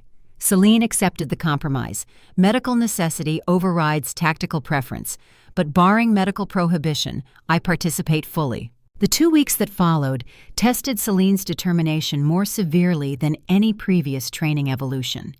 She pushed her recovering body through conditioning that should have waited months. She rebuilt strength that pregnancy and childbirth had depleted. She refined weapons handling that had degraded during weeks of reduced training. And she spent every moment not devoted to physical recovery with Kael, feeding him and holding him and memorizing his face with painful awareness that the upcoming mission carried risks she could not fully control. Thorian watched her preparation with expression that cycled between pride and concern. You do not need to prove anything to anyone. His voice carried gentle firmness when he found her in the training yard 3 days before scheduled departure. You have already demonstrated capabilities that exceed most soldiers in this garrison. This is not about proving capabilities to others. Celine did not stop her conditioning exercises. This is about ensuring I can protect my son and rescue my sister when the moment demands it. Both objectives require combat effectiveness I cannot achieve through good intentions. Kael will be protected here regardless of whether you participate in the raid. Thorian moved closer with obvious intention to continue the argument. The garrison has 500 soldiers, defenses that would require overwhelming force to breach. Your son is safer here than he would be anywhere else in the world. My son is safer when his mother is capable of fighting enemies who want to turn him into weapon. Celine finally stopped exercising and faced Thorian directly. You understand tactical necessity. You understand that wars are won through careful application of every available asset. So stop trying to protect me from operational reality and trust that I know my own capabilities. I trust your capabilities completely. Thorian held her gaze with amber eyes that glowed in the pre-dawn darkness. I question whether you are being honest about your physical limitations because you want so desperately to participate in this mission. Then let medical staff make that determination. Celine moved past him toward the fortress entrance. If they clear me for operations, you stop arguing. If they prohibit my participation, I accept their judgment without complaint. The medical evaluation proved thorough. Cardiovascular testing, strength assessment, flexibility measurements, psychological evaluation. The chief medical officer's results showed complicated assessment. Your recovery has been remarkable. You are operationally capable in the strict medical sense, but you are not at full potential. Will my limitations compromise the mission? Celine asked what mattered most. Not if you operate within them. You provide tactical coordination and light combat support. No sustained sprinting, no heavy lifting, no combat grappling. Understood. Celine accepted the restrictions. The raid team assembled in the pre-dawn darkness with equipment that had been triple-checked and contingency plans that had been rehearsed until execution became automatic. Fire Team 3 plus Celine plus one additional specialist in demolitions who would ensure research infrastructure was thoroughly destroyed. 8 operators total, moving against facility that housed 30 guards and unknown number of research personnel. Thorian arrived to see them off with Kael sleeping in carrier against his chest. The child had grown enough in his nearly 2 months of life to appear 4 months old. His awareness when awake suggested comprehension far beyond what biology should allow. But now he slept with peaceful expression that made him look almost normal. Bring her back. Thorian spoke quietly enough that only Celine could hear. Bring Lyra back and come back yourself. That is all I ask. That is all I intend to deliver. Celine touched Kael's sleeping face with gentleness that contrasted sharply with her tactical gear and weapons. Keep him safe. Whatever happens during this mission, keep our son safe. With my life. Thorian's vow carried weight that transcended simple promise. The infiltration route took them through mountain terrain that tested conditioning even among experienced soldiers. 40 miles covered in 16 hours with full combat loads and constant awareness that enemy patrols might detect their movement at any moment. They moved in tactical column with spacing that balanced security against speed. Communication remained minimal and conducted through hand signals supplemented by brief radio transmissions when necessary. Aldrich met them at the predetermined coordinates 600 meters from the facility perimeter. He looked exhausted and haunted in ways that suggested the stress of maintaining his cover while betraying everything it represented had taken severe psychological toll. But his eyes held determination that seemed genuine rather than performed. Security rotation changes in 40 minutes. His briefing was concise and professional. I disabled the perimeter sensors in sections 3 and 7. You will have 17-minute window to cross open ground and reach the facility's eastern access point. I will meet you there with codes to bypass the security locks. How many children are being held inside? Corvus asked the question that determined whether this was rescue operation or intelligence gathering. 15 confirmed. Aldrich's voice tightened with obvious emotion. 12 are results of arranged breeding programs. 3 were taken during raids on isolated pack territories. Ages range from 4 to 14. All show signs of genetic manipulation and accelerated development, including my sister. Celine made its statement rather than question. Lyra is held in the secure wing. Aldrich met her gaze with expression that might have been sympathy or might have been guilt. She has been changed by 10 years in this place. You need to prepare yourself for what you will find. I have been preparing for 10 years. Celine kept her voice level. Whatever they have done to her, we extract her along with every other child in that facility. The approach across open ground felt endless, despite lasting only 9 minutes. Every shadow seemed to hold enemy observation. Every sound suggested alarm being raised. But they reached the eastern access point without incident and found Aldrich waiting exactly as promised. He entered security codes with practiced efficiency, and the reinforced door unsealed with soft pneumatic hiss. Inside, the facility revealed itself as precisely what intelligence had suggested: sterile corridors, reinforced doors.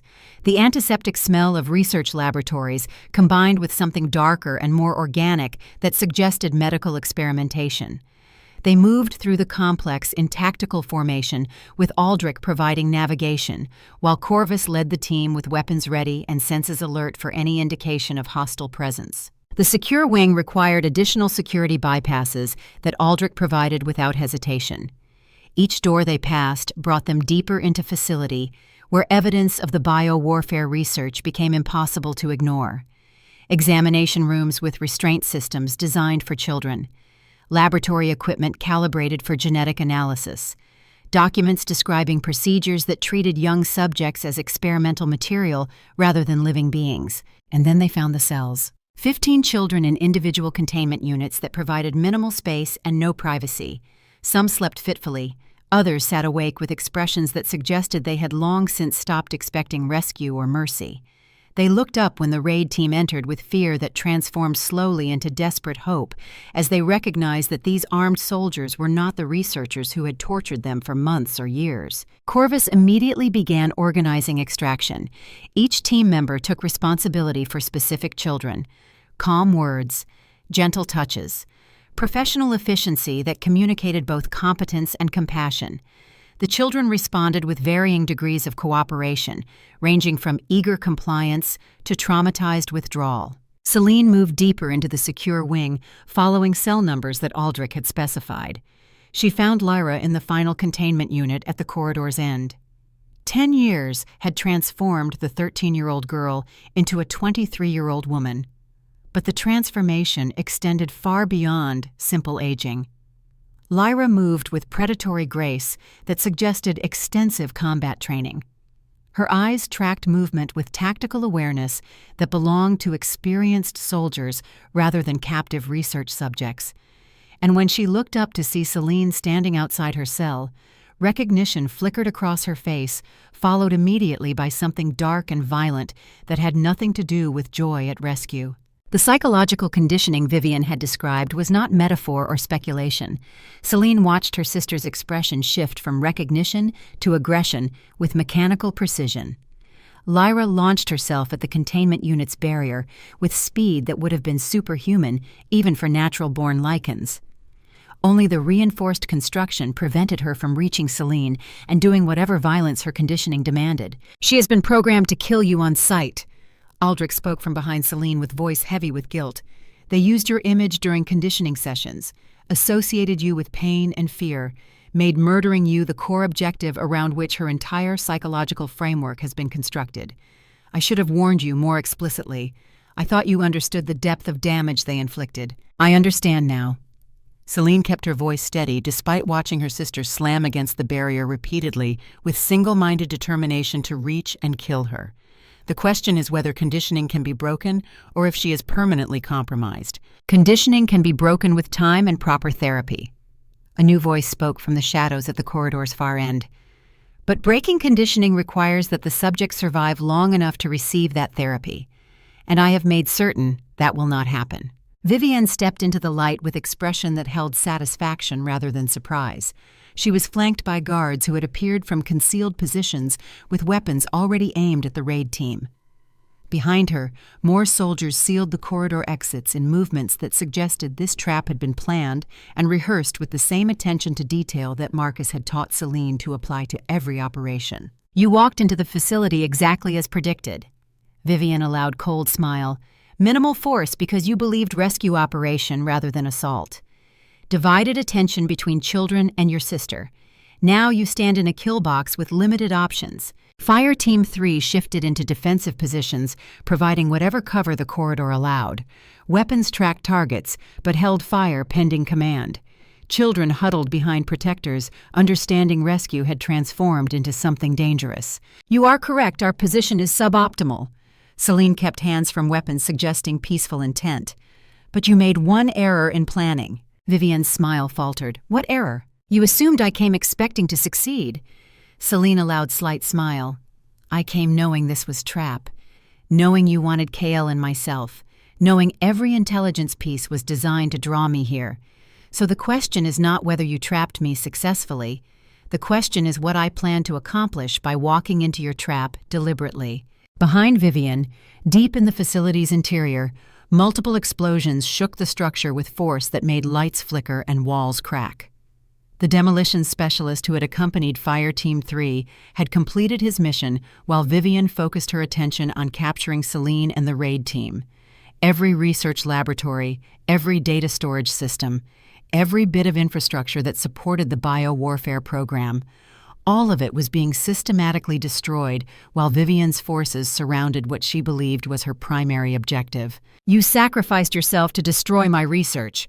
Vivian's expression shifted from satisfaction to rage. "You knew you could not fight your way out, so you ensured the mission succeeded even if you did not survive it. I learned from the best tactical minds available." Celine allowed herself genuine smile now.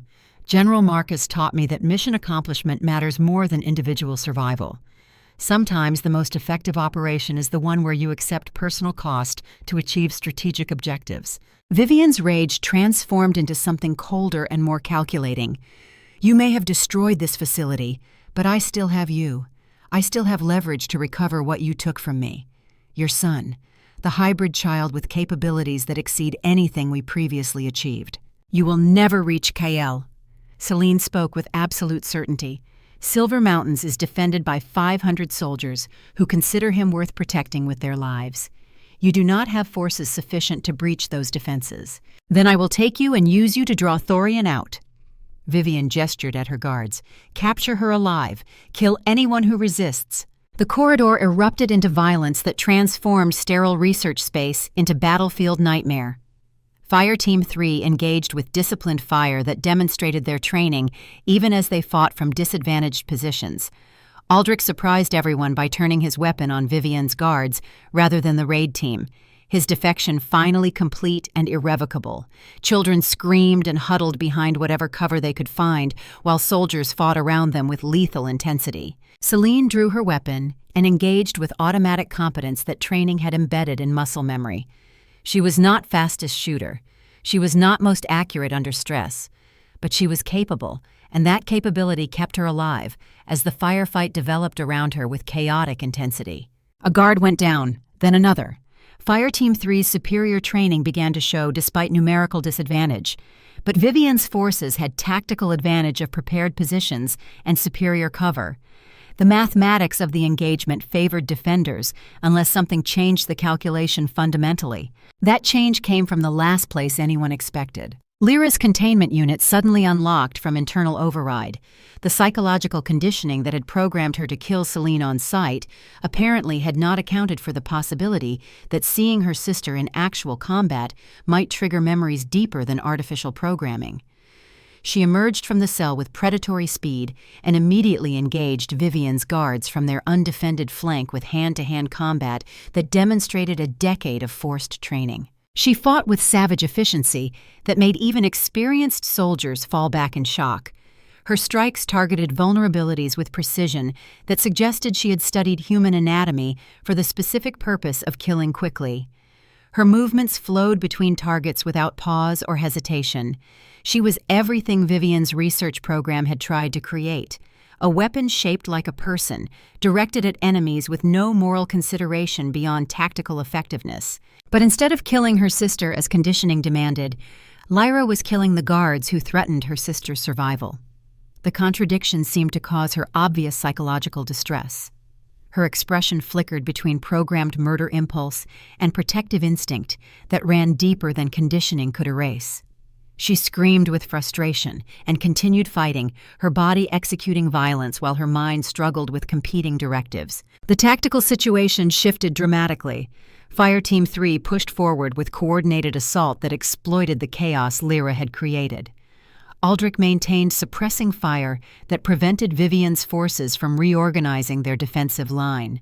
Children were moved toward extraction route under covering fire from team members who balanced combat effectiveness against protective responsibilities. Celine fought her way toward Lyra with determination that exceeded tactical calculation. She needed to reach her sister before the conditioning reasserted itself, or before Lyra's internal conflict caused her to shut down completely. She moved through the firefight with weapons hot and attention focused on closing distance to the woman who had once been a 13-year-old girl with dreams and laughter and future that stretched bright with possibility. When she finally reached Lyra, her sister turned toward her with expression that cycled rapidly between murderous rage and desperate recognition. Celine could see the conditioning trying to reassert control, could see Lyra's hands rising to attack despite obvious resistance to the programmed impulse, could see tears streaming down her sister's face as she fought against directives that had been embedded through years of psychological torture. Lyra. Celine spoke her sister's name with all the weight it had carried for 10 years. I am not your enemy. They made you believe I am someone you need to kill, but they lied. I am your sister, and I came to bring you home. The words seemed to penetrate through layers of conditioning. Lyra's hands stopped their upward strike and instead reached toward Celine's face with trembling uncertainty. Her mouth moved, but no words emerged, as if language itself had been damaged by years of programming that valued obedience over communication. Then the world exploded with force that made the earlier demolitions seem like mere fireworks in comparison. The explosion was controlled destruction. Demolitions planted throughout prioritized, obliterating laboratories while maintaining structural integrity for withdrawal. The blast wave hit like physical impact. Floor buckled, overhead lights shattered, emergency lighting cast everything blood red. Fire Team 3 reacted with trained discipline. Corvus issued commands: rally on position, prepare withdrawal, maintain security on children. Calm authority cut through chaos. The firefight resumed, but Vivian's forces were divided between engaging raiders and fighting facility fires. Guards abandoned positions for firefighting. Others fled toward exits. Tactical advantage shifted toward chaos Fire Team 3 could exploit. Aldrich continued engaging Vivian's guards with determination that proved his defection was genuine and complete. He moved with practiced efficiency that revealed decades of combat training, placing shots with accuracy that demonstrated he understood exactly where to aim for maximum effect. But he was also protecting the children with positioning that suggested his priority was their survival rather than simple tactical advantage. Lyra stood frozen, where conditioning and protective instinct warred for control. Expressions cycling between murderous focus and desperate confusion. Tears streamed while hands trembled with conflicting impulses. Celine made tactical decision training prepared her for. She raised her weapon and fired. Tranquilizer rounds struck Lyra's shoulder, delivering sedative, rendering her unconscious within seconds. Lyra's eyes widened with shock and relief. She stumbled toward Celine before legs collapsed. Celine moved immediately to lift her fallen sister. Lyra's weight felt familiar and foreign, transformed by captivity into something unrecognizable. We move now. Corvus issued the command with urgency that allowed no debate. All team members confirm status and prepare for exfiltration. The withdrawal from the facility occurred in controlled chaos that tested every aspect of their training. Fire Team 3 moved in tactical formation that protected the 15 rescued children while maintaining security against Vivian's remaining guards. The corridors filled with smoke from burning laboratories. Emergency alarms shrieked with mechanical urgency. Structural damage made some passages impassable, forcing detours that consumed precious time. Vivian appeared as they reached eastern access.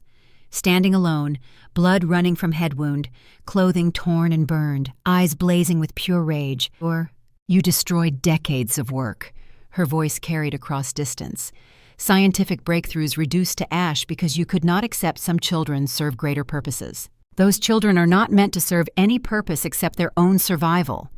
Celine shifted Lyra's weight while keeping weapon-oriented. You treated them as material rather than people. That was atrocity. Sentiment from someone who created her own child for strategic purposes. Vivian smiled coldly. We are not as different as you pretend. We are fundamentally different. Celine met her gaze. I created my child with consent and commitment to protecting his agency. You stole children and destroyed their capacity for choice. Aldrich stepped into view with weapon aimed at Vivian. You will not continue anything. Your operations end today. Vivian turned slowly. You dare raise weapon against me? You murdered my family. You used me as puppet. Aldrich's voice remained steady. but tools can choose different purposes once they understand they were designed for evil. Vivian lunged toward nearest child with lethal intent. Aldrich fired without hesitation.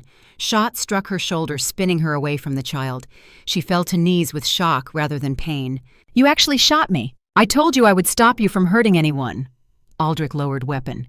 "You forced me to choose." Corvus moved to secure Vivian with restraints.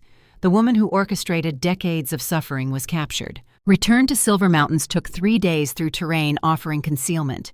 Tactical formation balanced security against 15 traumatized children and 1 prisoner complicating movement. Lyra regained consciousness second day. Sedative wore off, leaving her confused beyond chemical effects. She looked at Celine with recognition cycling with trained hostility. "You came for me," voice rusty from disuse. "After 10 years. I never stopped looking." Celine kept voice gentle. "Every operation was ultimately about finding you." "They told me you abandoned me."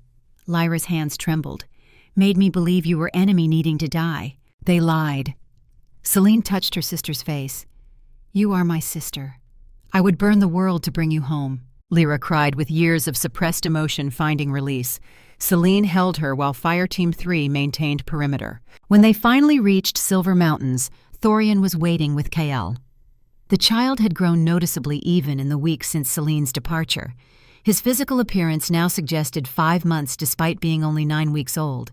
His awareness when he looked at Celine held comprehension that seemed to recognize she had survived danger and returned successfully. Mission accomplished. Celine made the report with professional brevity despite exhaustion that made her bones ache. 15 children rescued, research facility destroyed, high-value prisoner secured for tribunal, 1 friendly casualty requiring intensive psychological rehabilitation. Thorian looked past her to where Lyra stood surrounded by medical personnel who were conducting preliminary examinations. "Your sister?" "Alive but severely damaged." Celine allowed herself to acknowledge the emotional cost. A decade of psychological conditioning designed to make her into assassin. Deprogramming will take months, maybe years, but she survived. That is what matters most. "You survived as well." Thorian moved closer with Kael held securely against his chest. "That matters equally." The reunion was interrupted by General Marcus, who approached with expressions suggesting urgent operational concerns superseded emotional reunions. "We received intelligence while you were conducting the raid. Vivian was not operating alone. The foreign power backing her research program has deployed military assets to our borders. They are preparing assault designed to recover their captured researcher and eliminate our capability to interfere with their operations." "How many?" Celine forced herself back into tactical mindset, despite wanting nothing more than to hold her son and rest. 2,000 regular troops, 500 hybrid shock troops created through earlier phases of the bio-warfare program, supported by heavy weapons and aerial assets. Marcus pulled up tactical displays showing enemy force disposition. "They will arrive within 48 hours. We have that long to prepare defenses and decide whether we defend here or withdraw to more defensible terrain." "We defend here." Celine spoke with certainty that came from understanding strategic principles. Withdrawal suggests weakness. Defense demonstrates we will not be intimidated by superior numbers, and this fortress was designed by soldiers who understood that prepared positions overcome numerical disadvantage. "Agreed, but we need every combat-capable soldier participating in defensive operations." Marcus looked at her with clinical assessment. "That includes you despite your recent return from high-risk mission." "I am operational." Celine straightened despite exhaustion. "Give me 4 hours rest and full briefing on defensive plans. I will contribute whatever capabilities I possess." The 48 hours before the expected assault passed in frantic preparation. Defensive positions were reinforced with additional fortifications. Ammunition stockpiles were positioned at key locations. Medical facilities were expanded to handle anticipated casualties. Every soldier in the garrison understood their specific role in layered defense that would force enemy forces to fight through multiple prepared positions before reaching the fortress itself. Celine spent her time coordinating intelligence analysis and refining defensive plans based on updated information about enemy capabilities. She worked from the operations center with minimal rest, sustained by determination and tactical coffee that tasted like burned regret but provided necessary alertness. Cale remained nearby in his carrier, watched by rotating shifts of soldiers who had volunteered to provide childcare, so Celine could focus on preparations. Lyra surprised everyone by requesting to participate in defensive operations, despite her psychological condition, requiring ongoing treatment. The medical staff initially refused, citing concerns about her stability under combat stress. But Lyra persisted with arguments that demonstrated tactical awareness beneath her damaged conditioning. "I was trained to kill for 10 years. She made her case directly to General Marcus with voice that held desperate determination. "I understand enemy tactics because I was trained by the same program that created their hybrid shock troops. I know their weaknesses because I lived their training regimen. Let me use what they forced me to become against them. Let me transform their weapon into our asset." Marcus studied her with his natural eye while his prosthetic scanned for deception or instability. "You are asking me to put someone with acknowledged psychological damage into combat situation that will likely trigger trauma responses and compromise unit effectiveness. I am asking you to recognize that trauma does not equal inability." Lyra met his gaze without flinching. "I am damaged. I acknowledge that reality, but I am also trained to a level that matches your best operators. Refusing to deploy me because of psychological concerns wastes capability you need." The decision required consultation with medical staff and approval from Celine, who understood her sister's condition better than anyone else in the garrison. After 2 hours of debate, they reached compromise. Lyra would be integrated into Fire Team 3 under direct supervision of Corvus. She would participate in defensive operations, but would be pulled from combat if her condition deteriorated to point where she became liability rather than asset. The enemy assault began exactly on schedule with artillery barrage designed to soften defenses before ground forces advanced. Shells impacted against mountain rock and reinforced positions with concussive force that shook the entire fortress. But the defenders had prepared for exactly this approach. Counter-battery fire from concealed positions destroyed enemy artillery within minutes of their opening barrage. The tactical surprise of discovering that defenders possessed heavy weapons they were not supposed to have created immediate complications for enemy planning. Ground forces advanced in coordinated assault that demonstrated professional military training. They moved in tactical formations that provided mutual support. They used terrain effectively to minimize exposure. They communicated through encrypted radio that suggested sophisticated command and control. These were not amateur fighters.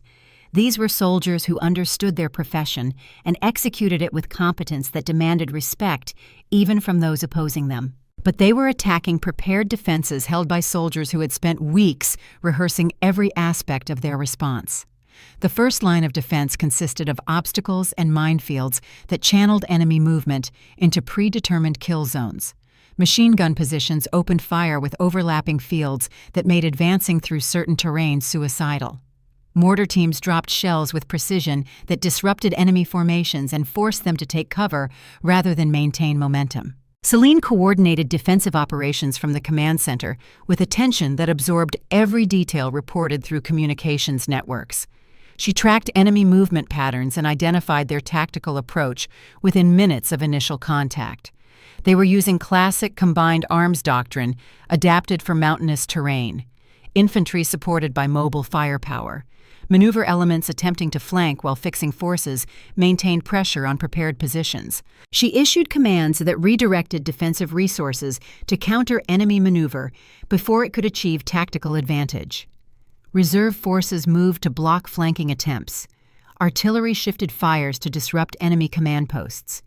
The battle developed into a complex chess match where both sides demonstrated professional competence and neither achieved decisive advantage through initial moves. The hybrid shock troops entered the battle during the second hour with impact that changed tactical calculations immediately.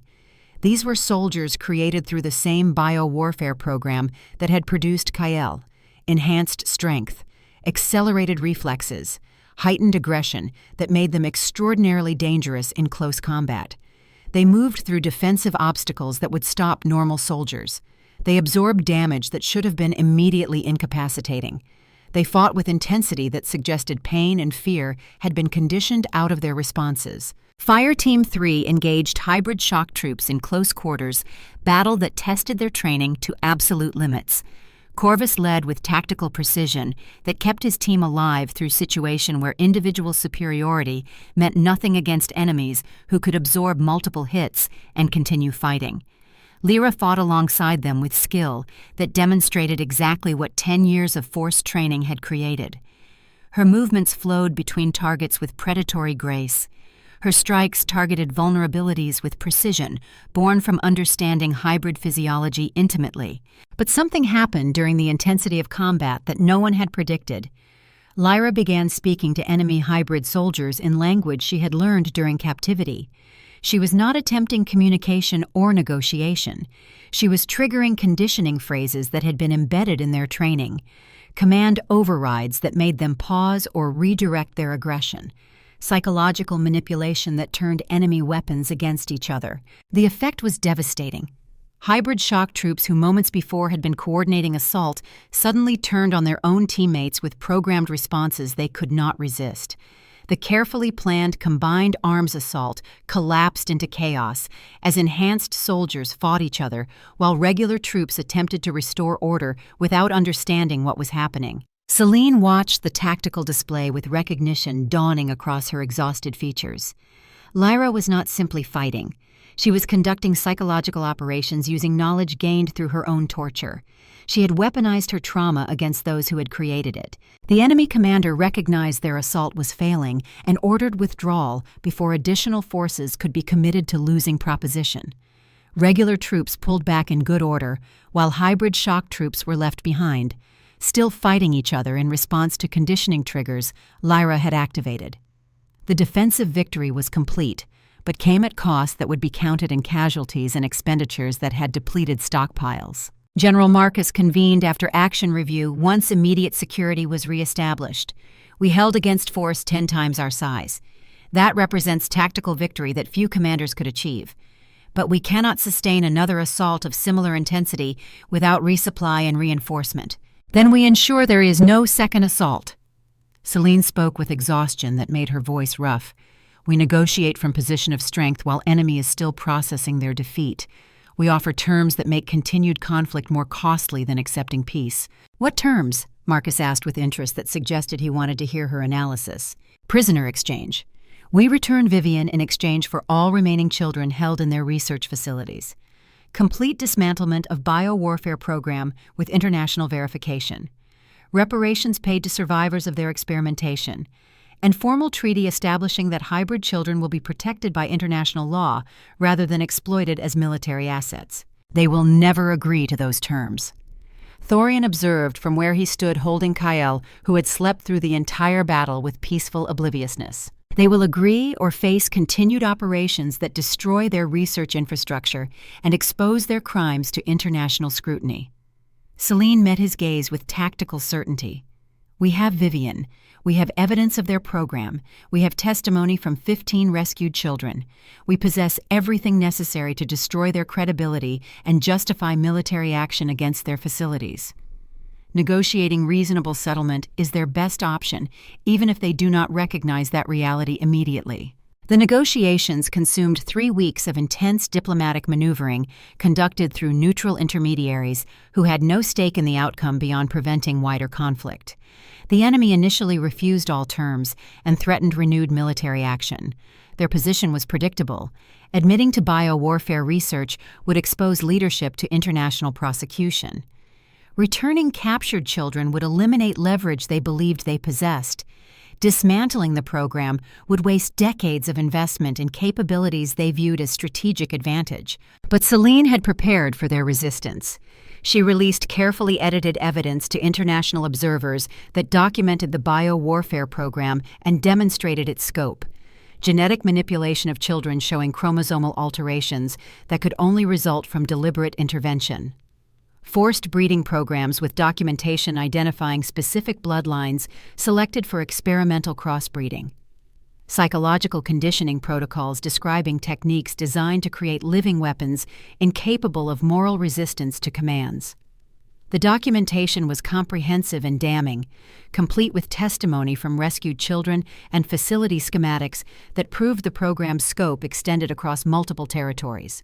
The resulting outcry from neutral parties who condemned human experimentation forced enemy leadership to reconsider their position.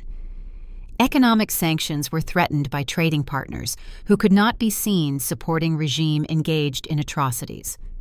Military alliances began shifting away from association with government that violated fundamental norms regarding treatment of children.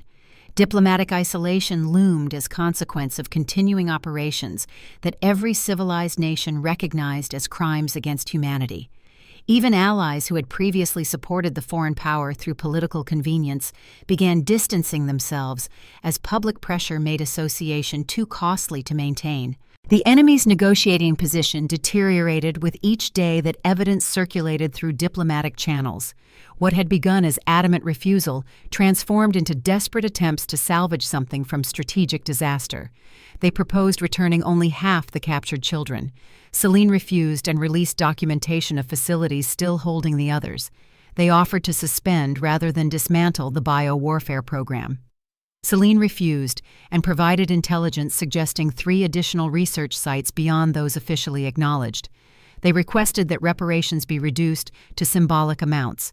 Celine refused and detailed the long-term medical and psychological costs the children would face for the remainder of their lives. The final settlement provided everything Celine had demanded, with minor modifications that allowed enemy leadership to save face domestically. Vivian was returned to enemy custody in exchange for 47 children who had been held in various research facilities across territories the foreign power controlled.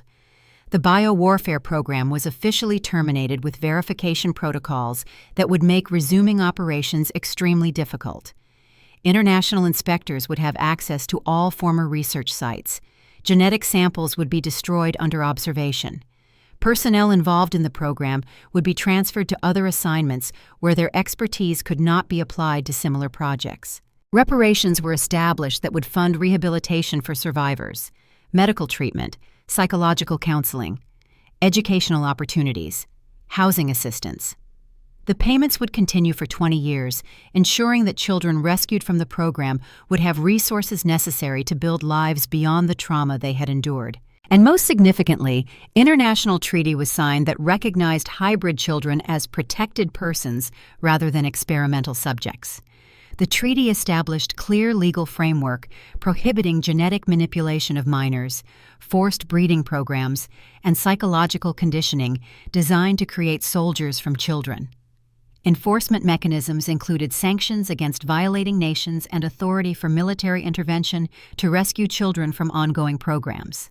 The most significant outcome was not diplomatic or tactical, it was personal. Lyra stood watching Vivian being transferred to enemy custody with expression that held complicated emotions she was only beginning to understand how to process. 10 years of captivity, 10 years of torture and conditioning designed to transform her into weapon, 10 years of believing her sister had abandoned her to suffer alone. And now that woman who had orchestrated everything was walking away without facing true justice because diplomatic necessity demanded compromise rather than vengeance. Celine joined her sister in silent observation. They stood together while Vivian was escorted toward the transport that would return her to the foreign power she served. The woman who had caused so much suffering was leaving without full accountability. The unfairness of it burned like acid in Celine's chest, even as her tactical mind recognized the strategic value of the settlement they had achieved. She does not deserve to walk away. Lyra spoke quietly enough that only Celine could hear.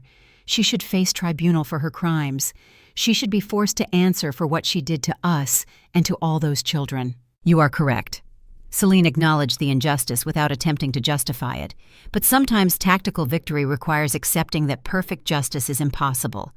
We recovered the children, we ended the program, we established protections for future generations. That matters more than punishing one individual no matter how much she deserves it. I want to kill her. Lyra's voice held no heat or emotion, just flat statement of fact that revealed how deeply the conditioning had damaged her capacity for normal emotional expression. Every day I want to find her and make her experience fraction of what she forced on me. That desire is understandable and valid. Celine placed her hand on her sister's shoulder with careful gentleness, but acting on it would make you into what she tried to create, a weapon defined by violence rather than a person choosing her own path. You have the power to choose something different. That choice is what separates warriors from weapons. How do I stop wanting it? Lyra turned to look at Celine with desperation that transcended tactical considerations. How do I let go of rage that feels like the only part of me that survived intact? You do not let go. You transform it.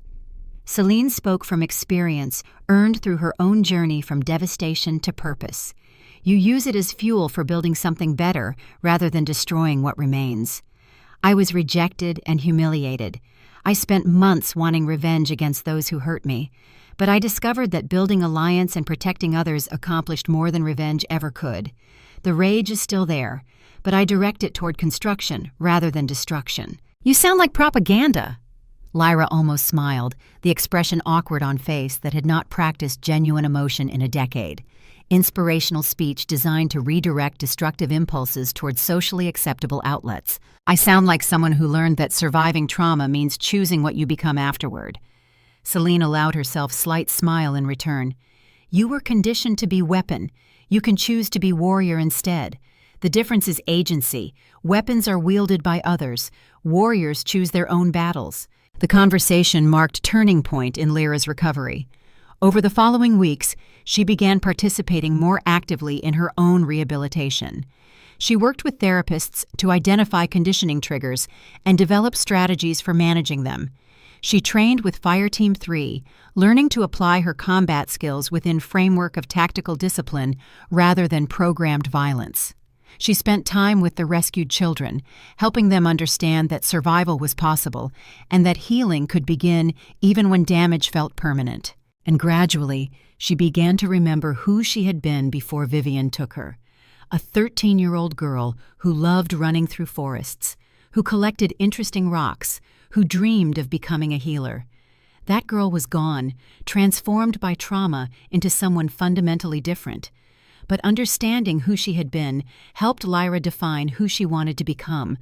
Not the weapon Vivian created, not the frightened child she had been, but someone new, forged from both experiences into person capable of protecting others from similar fates. 2 years after the treaty was signed, General Marcus convened meeting of Alliance leadership to discuss proposal that had been developing through months of careful planning. The success of Silver Mountains as training facility and defensive position suggested that formalizing military education would benefit all territories within the Alliance. Individual PAC training programs were inconsistent in quality. Some produced exceptional warriors, others barely prepared soldiers for basic combat. Standardizing training through centralized academy would ensure that every territory had access to professional military education. The academy would be located at Silver Mountains, taking advantage of existing infrastructure and defensive positions. Curriculum would combine tactical training with strategic thinking and ethical leadership, physical conditioning, weapons proficiency, small unit tactics, intelligence operations, psychological operations, logistics planning, everything necessary to function as professional soldier in modern combined arms environment. But most importantly, admission would be based on merit rather than bloodline or political connections. Any wolf, lichen, or hybrid who met physical and intellectual standards could attend. Instructors would be recruited from veteran soldiers who understood that teaching required different skills than combat. And graduates would return to their home territories as trained professionals capable of leading units in peace and war. Celine was offered position as chief instructor for intelligence operations and strategic planning. She accepted with understanding that teaching would require a different approach than operational work. She could no longer rely solely on her own tactical instincts. She would need to break down complex decision-making processes into teachable components. She would need to help students develop their own analytical capabilities rather than simply following her directions. Thorian accepted position, teaching advanced combat tactics and small unit leadership. His courses would be brutal in their physical demands and unforgiving in their standards. But soldiers who completed his training would emerge with capabilities that made them exceptional assets in any operational environment. He took particular satisfaction in training hybrid students who arrived believing their enhanced abilities meant they did not need discipline. Breaking their arrogance and rebuilding them as professional soldiers became his specialty. And Lyra, surprising everyone, including herself, requested position as instructor in psychological operations and counterintelligence. Her decade of conditioning and torture had given her unique understanding of how minds could be manipulated and how psychological damage could be weaponized. But rather than allowing that knowledge to define her as victim, she chose to transform it into expertise that could protect others. She taught students to recognize manipulation attempts, to conduct ethical psychological operations that achieved objectives without destroying human dignity, to understand that power over minds carried responsibility to use that power carefully. Her classes were uncomfortable because she required students to confront their own vulnerabilities. She used her own experiences as case studies, describing in clinical detail how conditioning had been applied and how she had learned to resist it. Students who completed her training understood human psychology at level that made them formidable operators while maintaining ethical framework that prevented them from becoming monsters. The Academy opened with first class of 300 students drawn from territories across the Alliance. They ranged in age from 16 to 30. Some came from prestigious pack bloodlines expecting their heritage to ensure success.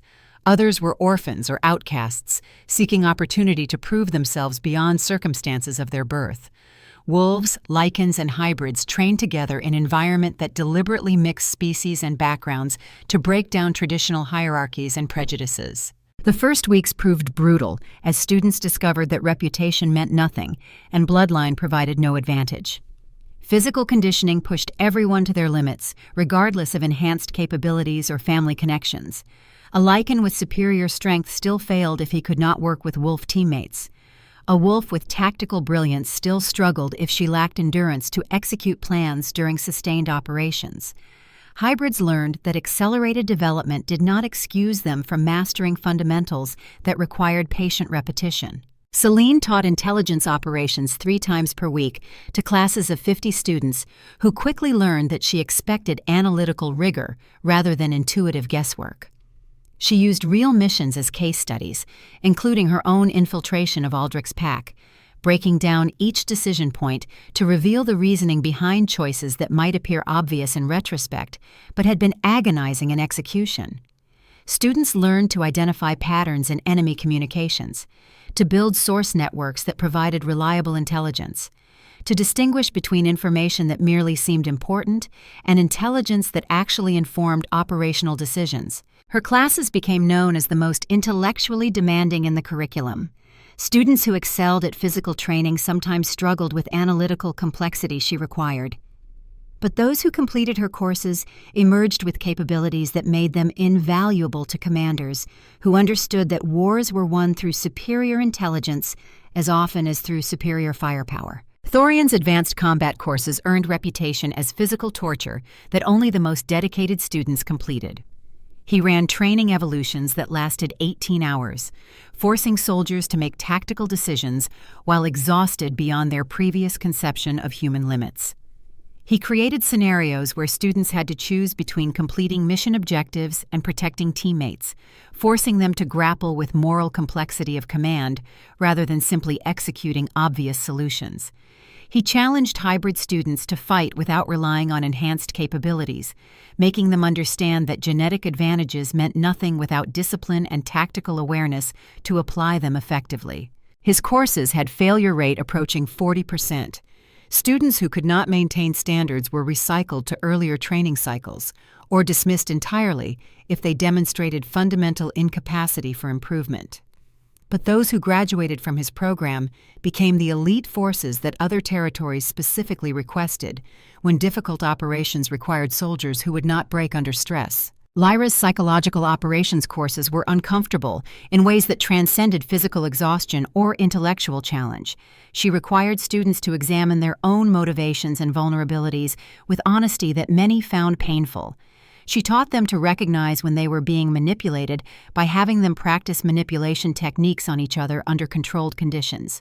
She used her own conditioning as extended case study, describing in clinical detail exactly how her captors had broken down her resistance and rebuilt her psychological framework around programmed objectives. KL, now approaching 3 years old, chronologically but physically appearing 7, occasionally visited the academy with his mother. The students watched him with fascination and some discomfort. He represented the future they were training to protect, a hybrid child whose existence challenged traditional categories and whose potential remained unknown. But he also represented hope, proof that different bloodlines could combine to create something extraordinary rather than dangerous. The young rejected female arrived at the academy on a cold morning 18 months after it opened. She was perhaps 19 years old and carried herself with combination of shame and desperate hope that Celine recognized immediately. This was someone who had been rejected by her pack, someone who believed her worth had been destroyed by others' judgment, someone seeking not just training but validation that her life could continue beyond the devastation she had experienced. Celine met with her privately before formal admission interview. The young woman sat stiffly in the chair across from Celine's desk, hands clenched in her lap, eyes downcast with shame that had become habitual. "What brings you to seek training at this academy?" Celine kept her voice neutral, allowing the young woman to define her own narrative rather than imposing assumptions. "I was rejected by my pack 3 months ago." The young woman spoke with voice that shook despite obvious effort at control. "They said I was unsuitable for any position of honor. They made certain everyone understood my inadequacy. I fled because staying meant accepting their verdict about my worthlessness. And now you are here." Celine leaned forward slightly. "Seeking what exactly?" "I want to learn how to fight." The young woman finally looked up, her eyes holding desperation that transcended simple admiration. "I want to be strong enough that no one can hurt me again. I want to make them regret what they did to me." Celine studied the young woman's face and saw her own past reflected in those desperate eyes. She remembered standing in ceremonial chamber while her world collapsed. She remembered running through forest convinced her life was finished. She remembered the rage and shame that had threatened to consume her during those early weeks at Silver Mountains. "I understand those desires," Celine spoke carefully. "They are natural responses to trauma. But I need you to understand something before you commit to training here. This academy will not make you invulnerable. It will not erase what happened to you. And it will not provide you with tools for revenge against those who hurt you." "Then what will it provide?" The young woman's voice carried edge of disappointment. "It will provide you with tools for defining yourself according to your own standards, rather than accepting others' definitions." Celine met her gaze directly. "Strength is not about becoming immune to pain. Strength is about choosing what you do with pain once you survive it. Revenge might feel satisfying temporarily, but it does not build anything lasting. It does not transform you into someone who matters beyond the harm others inflicted." The young woman was quiet for a long moment, processing words that clearly challenged her expectations. "What should I want instead of revenge?" "That is a question only you can answer." Celine stood and moved to window overlooking training grounds where students were conducting morning exercises. "But I can tell you what I discovered. Building something that helps others survive what you survived accomplishes more than any revenge. Protecting people who cannot protect themselves gives meaning to suffering. Transforming devastation into expertise that benefits future generations ensures that your pain was not meaningless." She turned back to face the young woman with expression that held both compassion and challenge. "Rejection is not the end of your story. It is the beginning of the part where you discover who you actually are rather than who others expected you to be. That discovery requires work. It demands facing truths about yourself that may be uncomfortable. It necessitates building capabilities rather than seeking validation from those who rejected you. But the result is worth every moment of struggle." The young woman sat silently, her expression shifting as she worked through implications of what Celine was offering. Not vindication, not revenge, but opportunity to become something beyond the harm that had been done to her.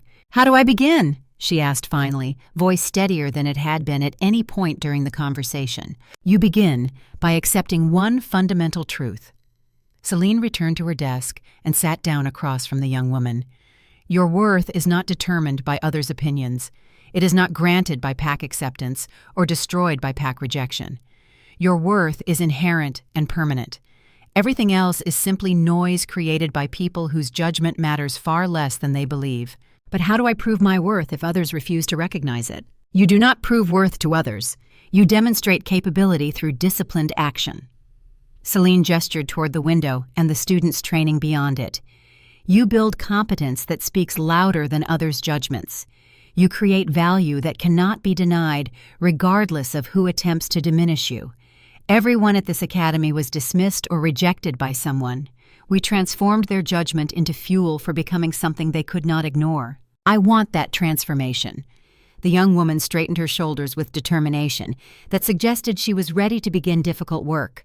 Whatever training or commitment is required, I will provide it. Then you report to the registrar for formal admission processing. Celine allowed herself a slight smile.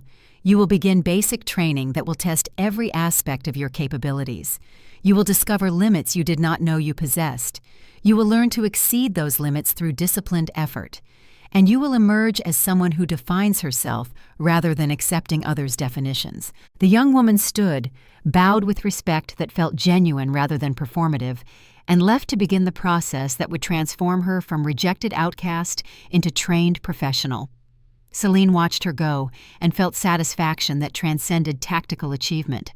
This was the real victory, not defeating enemies or negotiating treaties, but providing others with tools to rebuild from devastation, creating systems that transformed rejection into opportunity for self-discovery. 20 years would pass before Celine fully understood the scope of what she had helped create. The academy would graduate thousands of students who dispersed throughout Allied territories and assumed leadership positions. The alliance would expand to include 47 wolf packs, 12 Lycan territories, and formal partnership with 3 human kingdoms. Trade would flourish along protected routes. Cultural exchange would create understanding that transcended species differences. The biowarfare program that had threatened to weaponize hybrid children would remain dismantled with international verification confirming no continuation. And Kael, grown to physical maturity despite his chronological age, would be appointed Supreme Commander of Allied Forces at age 26. His tactical brilliance combined with diplomatic skills that helped him navigate complex political landscape. He would marry a wolf female from territory that had once been hostile to hybrid populations, their union symbolizing the transformation that his mother's rejection had ultimately enabled. They would have children of their own, further blending bloodlines that previous generations had kept rigidly separated. Arya would establish intelligence network that made Alliance security capabilities exceed anything previously available. She would recruit agents from all territories, building organization that operated on competence and loyalty rather than species affiliation. Her networks would prevent 3 major conflicts through early warning and diplomatic intervention, proving that preventing war required better intelligence than fighting war required better soldiers. Rhea would train the next generation of special operations soldiers with standards that made her father's courses seem lenient by comparison. She would develop doctrine for hybrid unit operations that took advantage of enhanced capabilities while maintaining tactical discipline. Her graduates would become elite forces that other territories requested for most difficult operations. But those achievements belonged to future that Celine could not yet fully envision as she stood at window watching the young woman walk toward the registrar's office. Today, what mattered was that one more person had chosen to rebuild rather than surrender to devastation. One more person had decided that rejection would mark beginning rather than ending. One more person would discover that competence earned through disciplined effort mattered more than validation sought from those incapable of recognizing worth. Thorian found her at the window and placed his arm around her waist with familiar comfort of partnership forged through shared challenges. "You are thinking about how far we have come." "I am thinking about how much remains to be done." Celine leaned against him. "Every student who arrives broken represents work that continues. Every child rescued from exploitation requires years of rehabilitation. Every treaty signed demands constant maintenance to prevent backsliding into old conflicts. But the work continues." Thorian squeezed her gently. "We survived so that others could learn from our journey. We built alliance so future generations would not face choices we faced. We created institutions that outlast individual achievement. That is enough." Celine nodded slowly, allowing herself to accept the truth of his words. The rejection that was meant to destroy her had instead freed her to become something far more significant than a pack leader's mate. She had become architect of alliance, mother of transformation, teacher of those who arrived broken and departed rebuilt. The shame that was supposed to define her had been transformed into foundation for empire built on competence rather than bloodline. If fate breaks you, choice can rebuild you, but only if you choose to rebuild wisely, directing devastation toward creation of something that outlasts your individual pain. She had made that choice 35 years ago, in a blood oak clearing when Thorian offered her extraction from the only world she had known. She made it again every morning when she chose to teach, rather than to retreat into comfortable obscurity. She would make it tomorrow and the day after, and every day, for as long as students arrived seeking guidance about how to survive what seemed unsurvivable. The work continued, the alliance grew stronger, and the woman who had fled her own rejection ceremony in white silk and silver thread stood wrapped in her mate's embrace, surveying what they had built from ashes of her devastation and recognizing that it was enough. It was everything she had fought to create,